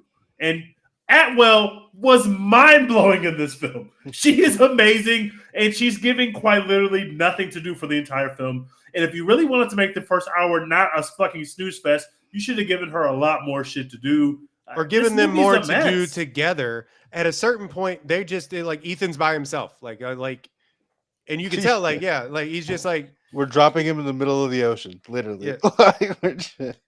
You can tell it's like they had the ideas for what they wanted some of these stunts and stuff to be, and then tried to form a movie around it. The AI thing just still doesn't work, really. It's just a complete fucking nothing burger. Yeah, AI is bad. Like, they got to do Issei Morales' character to have Tom Cruise give him something to punch. That's still the criticism we had from the last movie.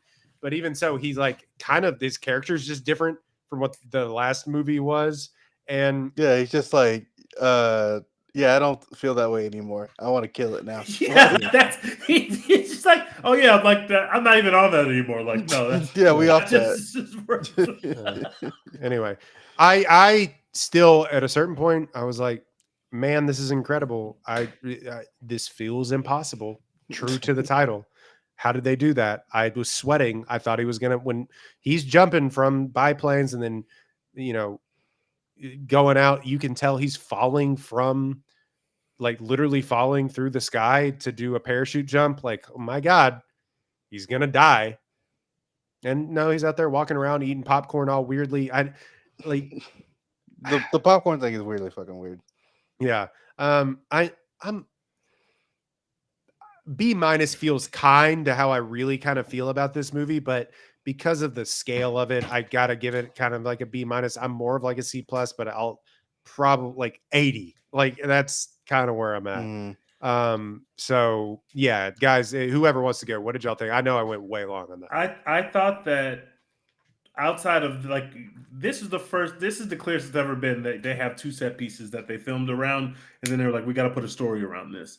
And I think that feels even more, it stands out even more because this is literally one film that we stressed out into 2 films.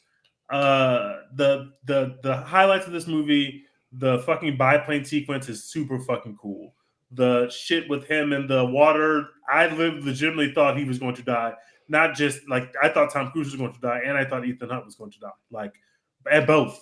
Like that stuff's just cool. It really works. The fucking submarine is turning over. That stuff just works. It's like it's fucking just torpedoes cool. are like crashing down on him and shit. Not to mention we get Tremel Tillman once he finally gets down into the boat. That stuff really works. There's stuff to like about this movie, but everything they did to tie it to other movies in the series is just a complete nothing. Having the other cop dude, who was the black guy's partner, be the son of the original guy who betrayed him in the first movie, who's the original character of the TV series. It's a nothing burger. It means nothing. It felt nothing. No vibes were felt in the audience when that reveal happened. Tying it to the rabbit's foot, like none of that stuff works at all. Changing what the rabbit's foot actually was instead of like a chemical agent to like an AI. That stuff just does not work. It was actually. Yeah. That stuff just does not work. An AI villain just legitimately doesn't work. Can I interrupt you for 1 second? The thing that they did at the beginning of this movie, they literally showed clips from all the other movies. Yes. Why are we doing that? I at that point I was fine with it, but I even when I was watching it, I was like, but why are we doing They've never done that in any other movie. Never. Like, as someone who hasn't seen the first like 3 or 4 movies, I actually did appreciate that. I mean, I really think, Tej, I'll let you continue, but I really think that Tom Cruise and like McQuarrie were like, I don't think people remember what we've done. Or which, like, it's been what, like 25, 30 years, but yeah, that's the biggest problem with this movie. There's too much exposition. There's too much. There's so much exposition. Doing exposition for the nostalgia and doing exposition for like, they literally have a scene where you can tell that they initially like had someone just doing this as one long voiceover, but they were like, no, we need to switch it between 4 different characters giving this bit of exposition so that the audience doesn't get bored. But you still get bored because they're just like reading a plan to you. And that's happens like 8 times in the movie before you get to all the cool shit. The Angela Bassett didn't have enough to do. By the way, I would love to know what city she picked to destroy when she was going to destroy an American city. And the weirdest plot point ever, like she's got to destroy an American city as opposed to the whole country being destroyed. Whatever. It was all the new, like it's this for the movie that has the biggest possible stakes. I felt nothing about the stakes of this movie. Like I legitimately could not be forced to feel it's so anything. Stupid because they're like, oh, it's coming for the American silos last. Oh no, Great Britain's offline. Oh no. Yeah, they're like trying to explain what a prisoner's dilemma is to you, like in the movie, while also explaining to you like why you have to go into the submarine and how you might die by getting to the submarine and getting out and like all this other shit. It's like there's too much explaining going on. The key didn't even matter because the Russians had their own key the whole time. So the stakes of the first movie mean nothing. Like there's just so many weird decisions. I also thought that despite the fact that the biplane thing was cool and despite the fact that it was pretty cool to do the submarine sequence, there's nothing as cool as that train sequence in the first movie. Nothing. That train sequence to me felt like something new. And that was not Tom Cruise actually trying to kill himself, but was still something that was like on a filmmaking level, McQuarrie, you are cooking with this. And this is not, I can't even give the credit for this for Tom Cruise, who also fucking jumped off a mountain on a motorcycle in that same film. Like that Dead Reckoning, I have my problems with, but the end of Dead Reckoning, I'm like, God, that's phenomenal. The biplane sequence is pretty cool, but it won't, like, it's probably more dangerous than what he did in the first movie.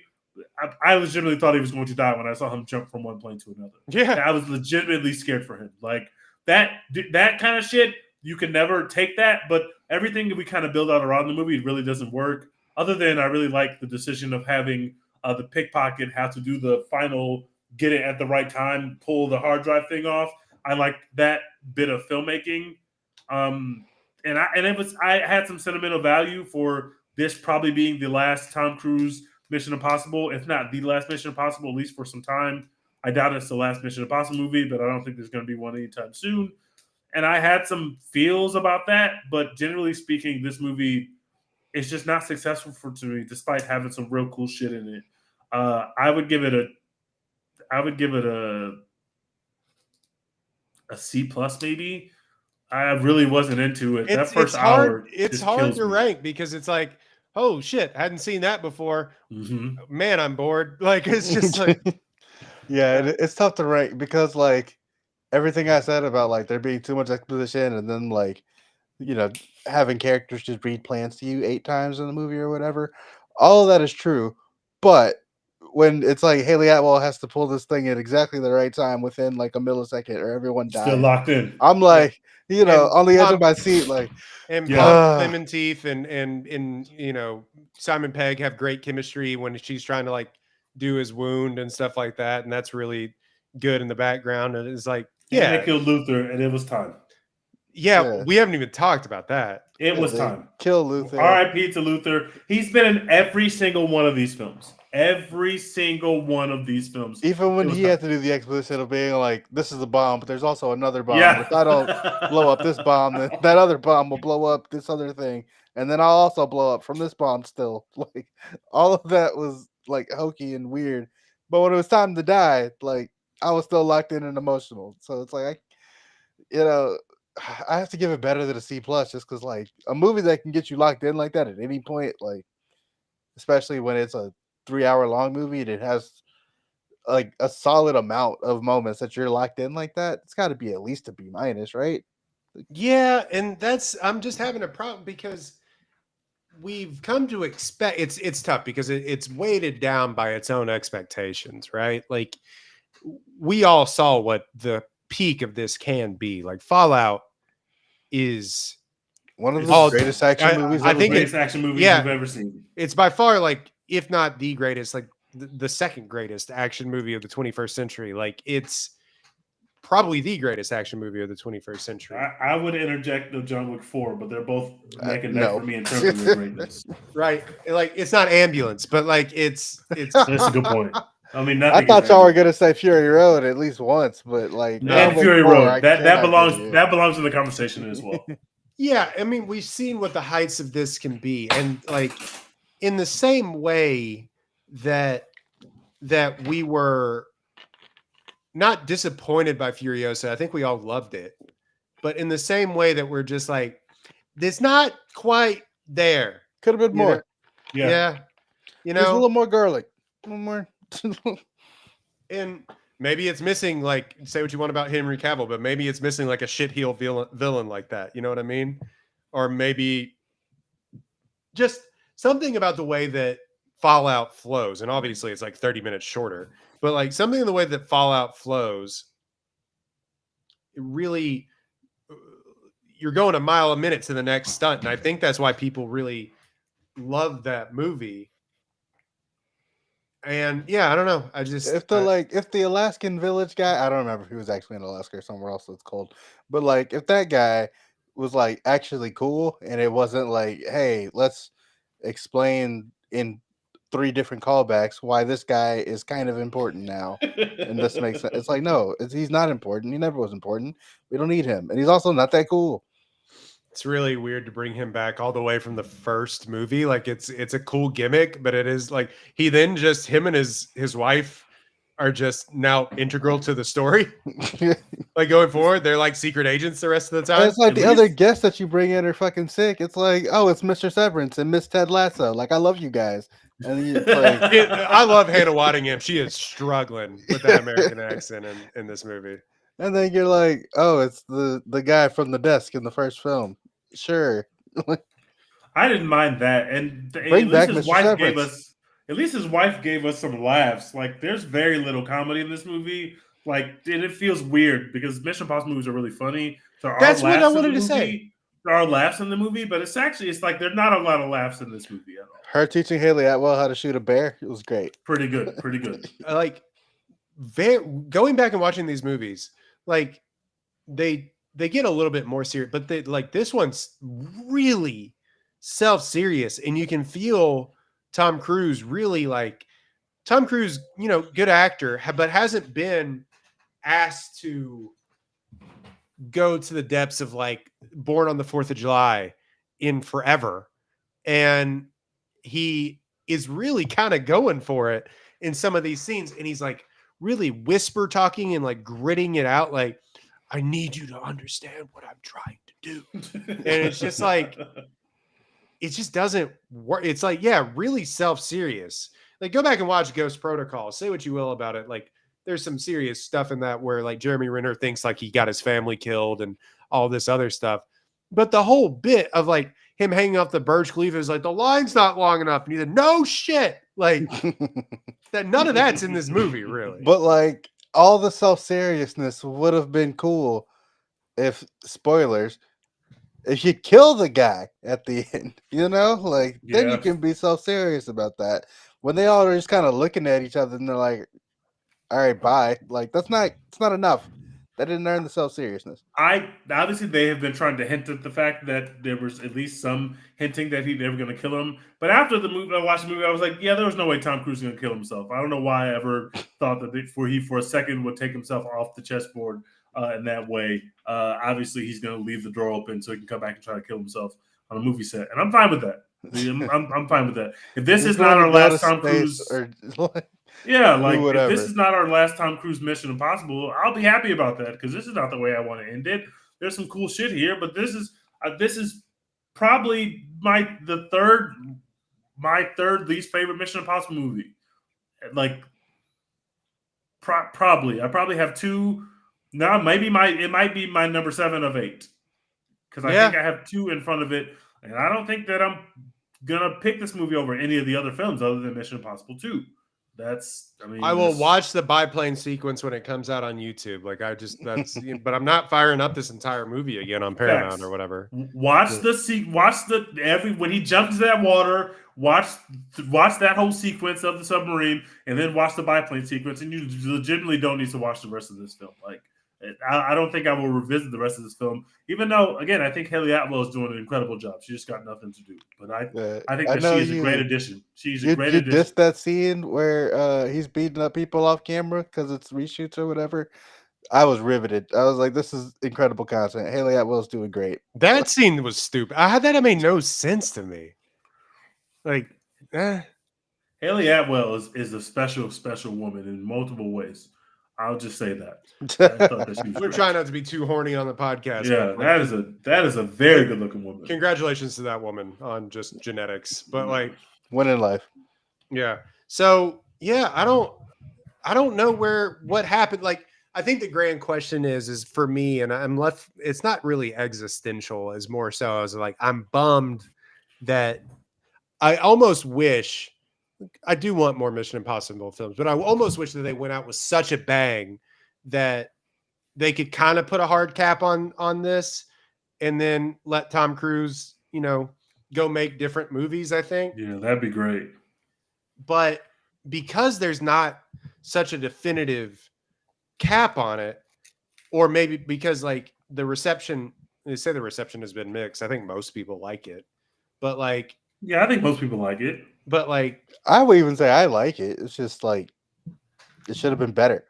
Yeah, and I think it to me it leaves me wanting, and then I don't want to be wanting for 68-year-old Tom Cruise to be hang gliding or whatever. That's exactly how I feel. I don't feel like we got our true ending of the way that such an amazing franchise should end. We got that. You get to the movie and they're all like walking away from each other or whatever. It's like, bro, they're one group text from getting back together. Like nothing. Yes, somebody could be like, "Hey, dinner tonight at 7," and like they're gonna pull up. Like it's not like they need to go their separate ways or like they're so advanced in their lives now that they can never go back to what they were doing before. Like, nah. Even the black cop who had nothing to do with the whole movie survived. I was like, wow, everybody survived. Like. There were no stakes whatsoever. I think that was the point where I was like, okay, like what do we do any of this for? Because it's like, yeah, if he's gonna survive, like, then didn't the old couple survive? Yeah, they did. They were able to. That 65-year-old couple was able to sprint in 10 it's like, seconds okay, and what do avoid we a do this nuclear for then, attack. man? If nobody's gonna die, like the Black Ops not even gonna sacrifice himself for the old couple, then like, is this the final reckoning? Is it like? I mean, outside of the first movie where you go back and watch it, and it's a Brian De Palma film, and it's really kind of a really sinister, brutal movie at its heart. Like you go back and you watch that, like the entire team gets annihilated in the first couple minutes of the movie, and they really haven't gone back to that since.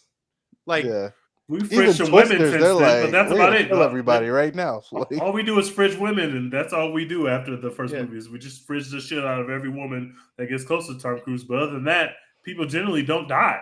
Yeah, like, you know, I don't know. I just I'm left wanting. I was entertained mostly in a packed theater. It was great popcorn entertainment, but for the height that I think that this has reached as what we've come to expect from this franchise, I don't, you know, missed a beat to me personally. So, yeah, I'd rather watch like Fallout and a half, like, you know, watch right. it and then watch it another like half time before watching 3 hours of Final Reckoning again. Yeah, I agree with that. Yeah.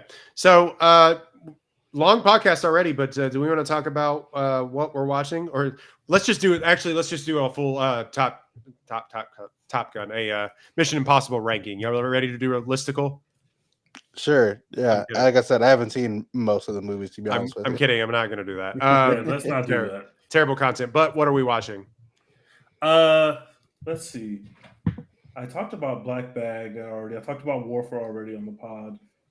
Didn't we talk about that? I think I did. Maybe I didn't. I saw Warfare. Warfare is pretty good. We both saw Warfare, but it's like we've been texting since then, and a lot of our texts, I don't know. Maybe I haven't. But I liked Warfare. It's another loud movie from the same director. I mean, loud, like literally loud. Like, it's fucking awesome. It is short. It is a specific story, and it's fun. It is heart palpitating. You feel like you're really at war. I really enjoyed it. I also saw The Accountant 2, which isn't good. Oh yeah, we also saw The Accountant. Dex and I saw that together. Yeah, I forgot we did that. I was sad about it. There's some stuff to like. There's some fun, but overall, I was like, why did we make this? Like, what?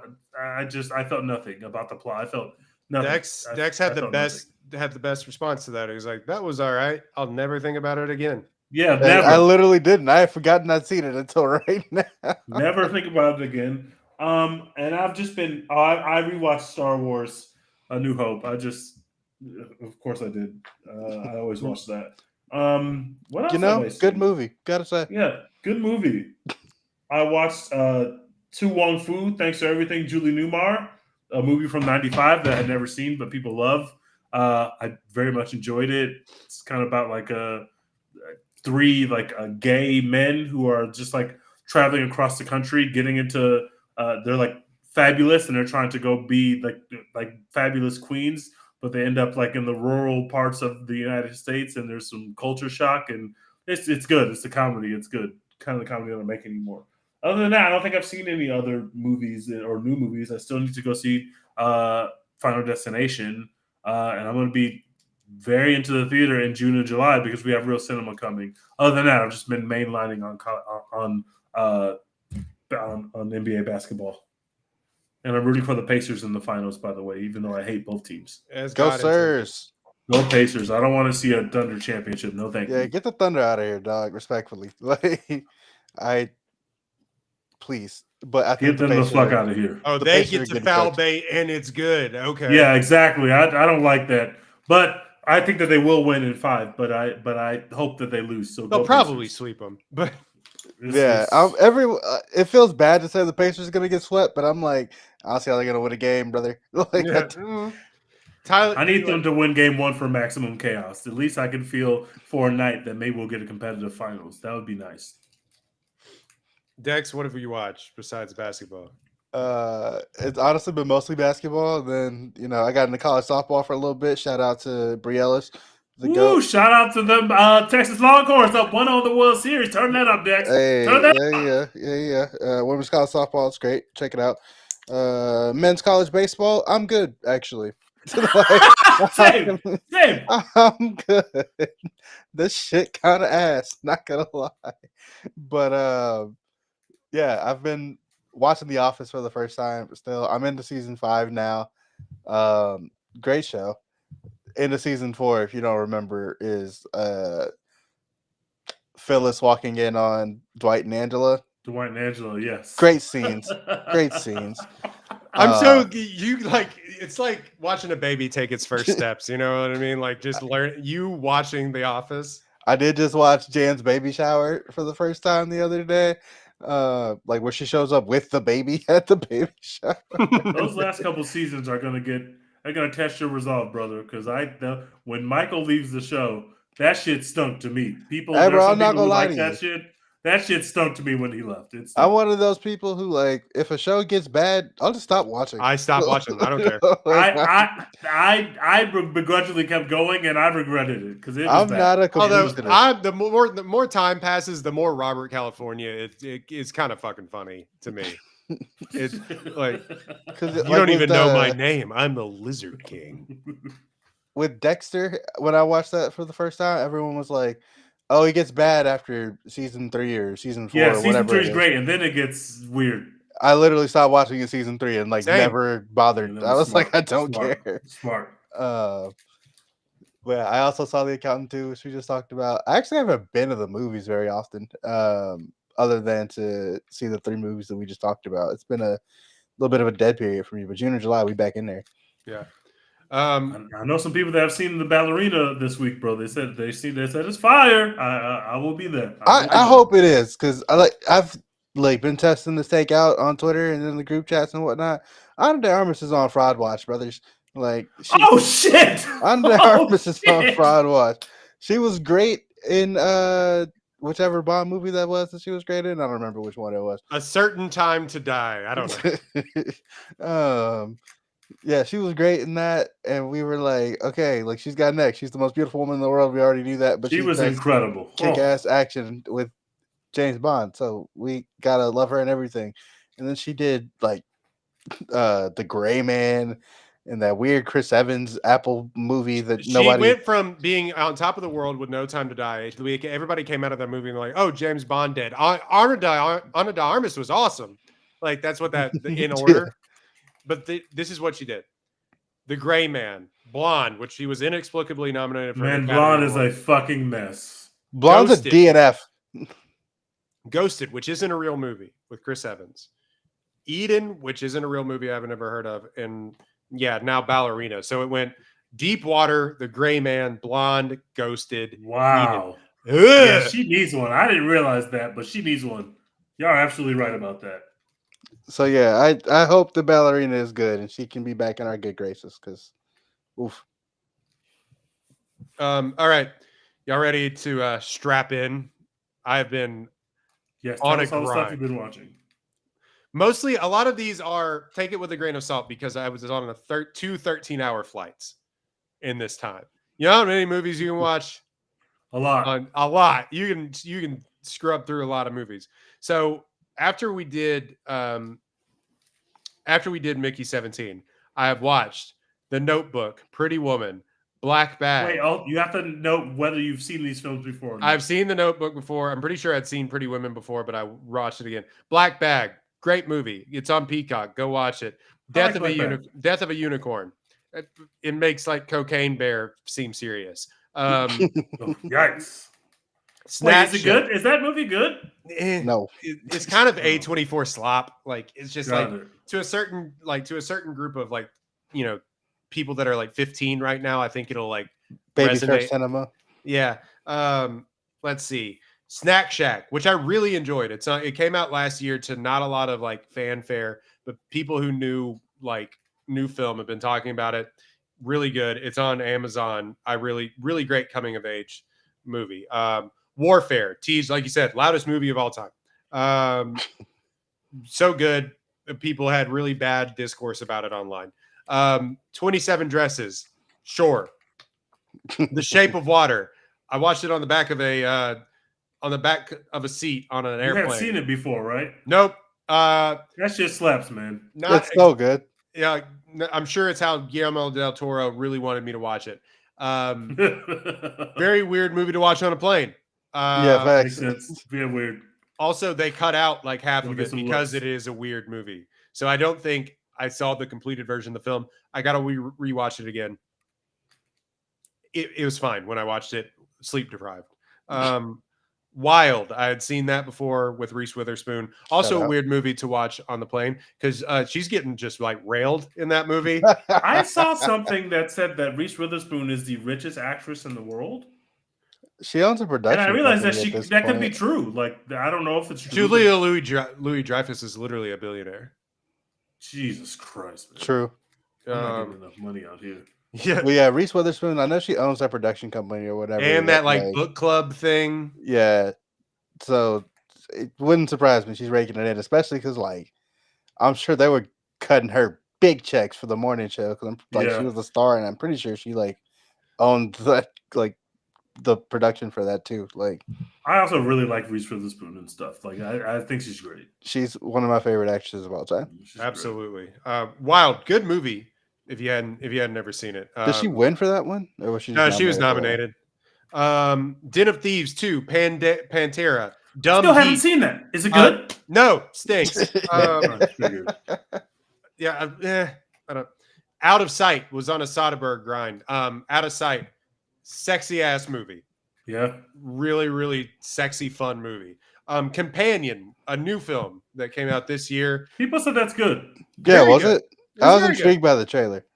Yeah, Jack Quaid, shit heel, awesome.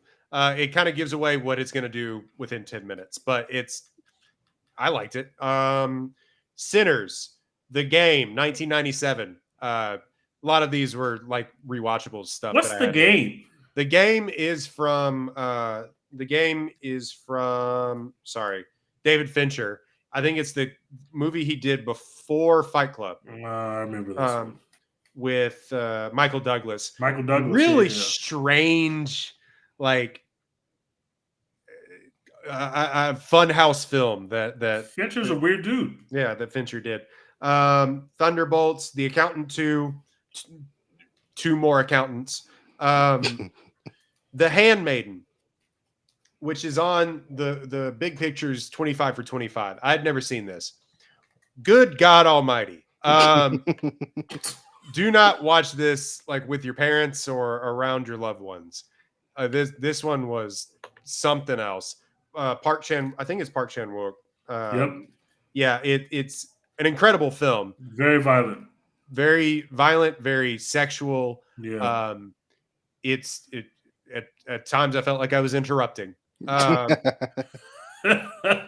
Havoc, the Tom Hardy movie on Netflix, new movie.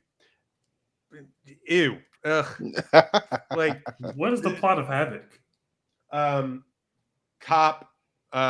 Dirty cop tries to help the son of Eric Adams.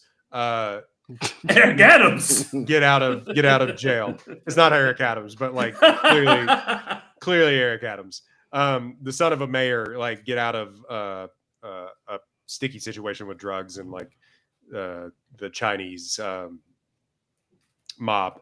And this movie, we're going long and I probably need to end this bit right now, but this movie was so boring and bad. And then there was a part in the film where I thought I saw God, because there's like, it's so unnecessarily violent that it was just like, oh my God, this is the coolest thing that I've ever seen in my entire life. Dex, you would hate it. Yeah, it sounds like I would. You would hate it. Nona's Vince Vaughn film on Netflix. Really unoffensive, beautiful little film. Susan Sarandon, nearly 80 years old. Incredible. Fine wine. Mission Impossible 1, 2, 3, 4. Steel Magnolias. Seen that again. Bridget Jones's Diary. Had never seen that. Yeah, good. I get it. Yeah. Mission Impossible: The Final Reckoning. Close Encounters of the Third Kind. Never had seen it. What a film. Good Lord. This Steven Spielberg guy. Got a future in this business. He's got a future, man. He's got a future in this business. Friendship, which technically I think came out this year, but I'm counting it, or last year, but I'm counting it as a this year movie. The new comedy with Paul Rudd and why am I blanking on Tim Robinson? Tim Robinson, yes. Yeah. Not for me. I'm glad they made it. I think a lot of people that like Tim Robinson will like this movie. It's just not. But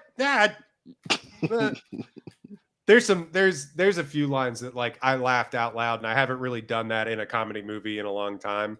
But it's just like your mileage may vary on how much that you like Tim Robinson. You know what I mean? So like, it just feels like he should be doing. Like you don't like Tim Robbins. It's just some stuff he does, like the sketch comedy stuff. Yeah, it feels like he should be doing sketch comedy, but you just take that manic energy and then put it into the entire movie, and it feels like he's the weirdest person in the world.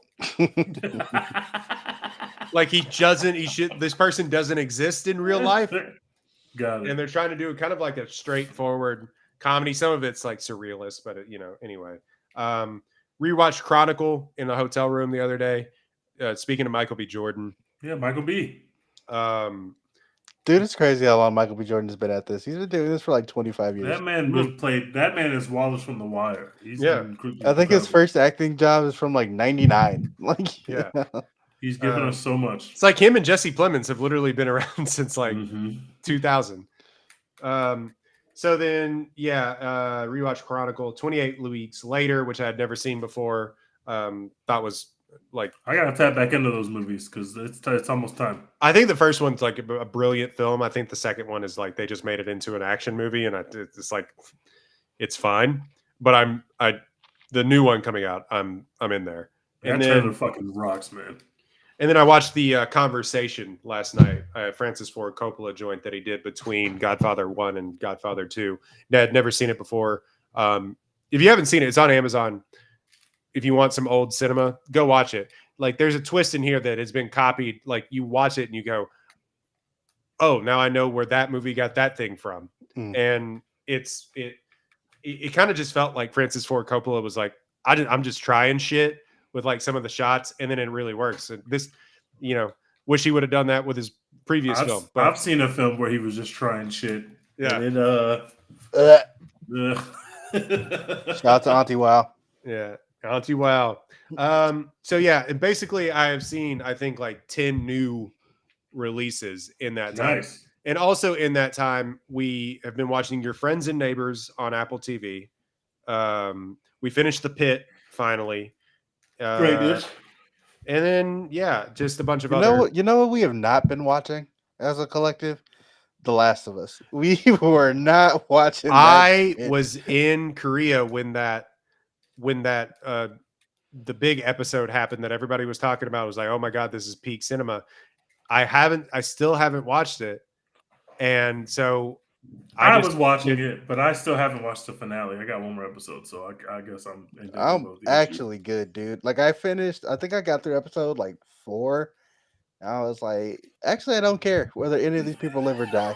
Actually, I'm good. I don't care if the zombies come get you. I don't care if Caitlin Deaver takes you out or what. I don't care. You felt that way in the first series, though. I did. Actually, I don't care. I did, but I felt like curious enough to keep watching week to week. And now I'm like, I don't need to pick the show back up unless season 3 comes out and everyone's like, this is the best shit ever. Then I'll catch up. But right now I'm like, yeah, I don't care. I'm good. You're definitely not alone in that. Yeah, I as much as I've loved those games and I love that first season of that show, I just have not had the strength to like pick it back up. So I'm usually not like that when there's like a big character thing like that. I'm not like, oh, it's over for me. How do I go on? But then I was like, okay, well, I'm good actually now on this. Yeah. And you know what I haven't been watching, and stop yelling at me, Andor. Sorry. Nope. I started it. I'm like, I still got to jump back in, but then I started rewatching The Godfather of Harlem because I didn't realize they put out a 3rd season, and I forgot it all, so I started from the beginning. I'm also watching Forever on Netflix. It's like a teen black romance. It's really good.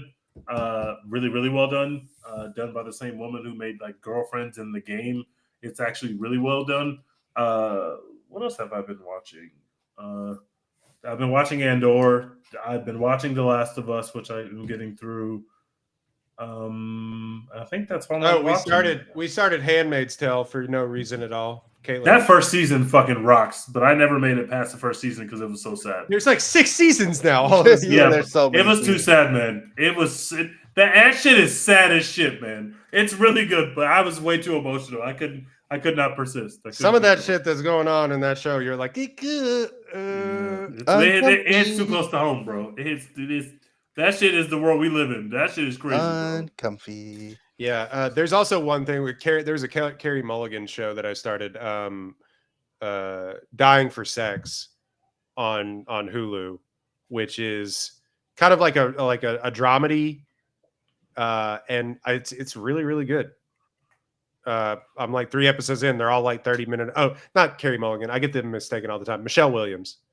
Fair to get them mistaken. Yeah, happens a lot. Anyway, I will hold that one against you. Yeah. Same person, right? So yeah, that has been what we're watching. I don't even know. I guess we're gonna lock back in Megapod 2 hours. I guess we're gonna lock back in for Ballerina, right? Yeah, I'm going to see Ballerina, so I will be there. Okay, so we're gonna lock back in for Ballerina. I can't believe that Ana de Armas is on Fraud Watch, but after you laid it out, she is on Fraud Watch. She is on Fraud Watch. She has to be at this point. I'm hearing good things so far, so that's good because I like Ana de Armas and I don't want her to be on Fraud Watch. So and it's crazy because like she had an Academy Award nomination in there, but like Blonde's a DNF, man. Like literally a DNF. Like I did not finish that film and had no want to. Ass, bro. That shit stinks, bro. 5.5 on IMDb. The Oscars were nasty as hell for awarding any part of that film. That's insane. I think they felt bad for her. I don't even think I made it halfway before I was like, no thanks. That shit stinks, man. So yeah, I know we have said this in the past where we're like, we'll do this movie, and then like you haven't radio silence for like 2 months. You season 2 coming soon. Yeah, exactly. God. They just wrapped that show, by the way. Yeah, that's another show I stopped watching. No, thank you. We'll pick back up when the summer comes in. I'll have more time, and we'll actually see some better movies. I think the release schedule. It's going to be a good summer at the box office, so we'll definitely be active. It's going to be a good summer at the box office. Before we go, do we want to talk about how Stranger Things and Netflix is completely fucking their market? Those kids are 90. Those kids are older than me now, bro. Those kids have beards. Get that shit. They're showing in the marketing, and they're just showing old shots from other seasons. Because those kids are grown as shit now, bro. The fucking little daughter, the little sister of the black character, just graduated from high school in real life. These kids are grown as shit, bro. Just drop this shit and let's move on with our lives. Good Lord, bro. It's better when you start the teenagers, like when they're like 20, they start playing them when they're 20, like Outer Banks. Those kids were like 20 when they started that show. So like them aging significantly doesn't really change that much. Millie Bobby Brown was like 10. She's 22 and married now. Like she's married, bro. Like she's having sex and stuff, bro. Like what are we still doing? And also hates being an actress. By the way. Like, everything about it just sounds so annoying to her. Like So and we're supposed to feel bad for Will, who's a Zionist. Just end this, bro. Like we're done. We're fucking done. I never started Stranger Things. I've never seen any of it. And I was it's so good. That's the problem. It's really good. I was like, like when the last season comes out, I said this right after season 4. I was like, well, when the last season comes out, I'll catch up and I'll binge it all. That was like 4 years ago. Like I'm By the way, Kayla and I did. It's really easy to do. It's really engrossing television. It's really good. That people are kind of up in arms about how they've done this. But one thing that they did is like, not only are we not doing the binging model, which will get people to talk about it immediately, or we're not doing the week-to-week model, we're releasing it in like 3-hour chunks on holiday weekends or whatever. And it's just like, that's not how anything ever is released. Yeah, that's the dumbest shit I've ever seen. Them being like, we're going to do it Thanksgiving and then Christmas and then New Year's is... That shit stinks, bro. Why are we doing it? Just drop it. This is not Thursday Night Football. Like, those kids got 401ks now, bro. Like, let's just get it over with. Like, what are we doing? And I like Stranger Things. Don't get me wrong, but come on, bro. They're already withdrawing from their Roth. So, yeah. And dropping 4 episodes, then 3 episodes, and then 1 episode that's crazy. Completely ass. Anyway, watch it. It is a good show.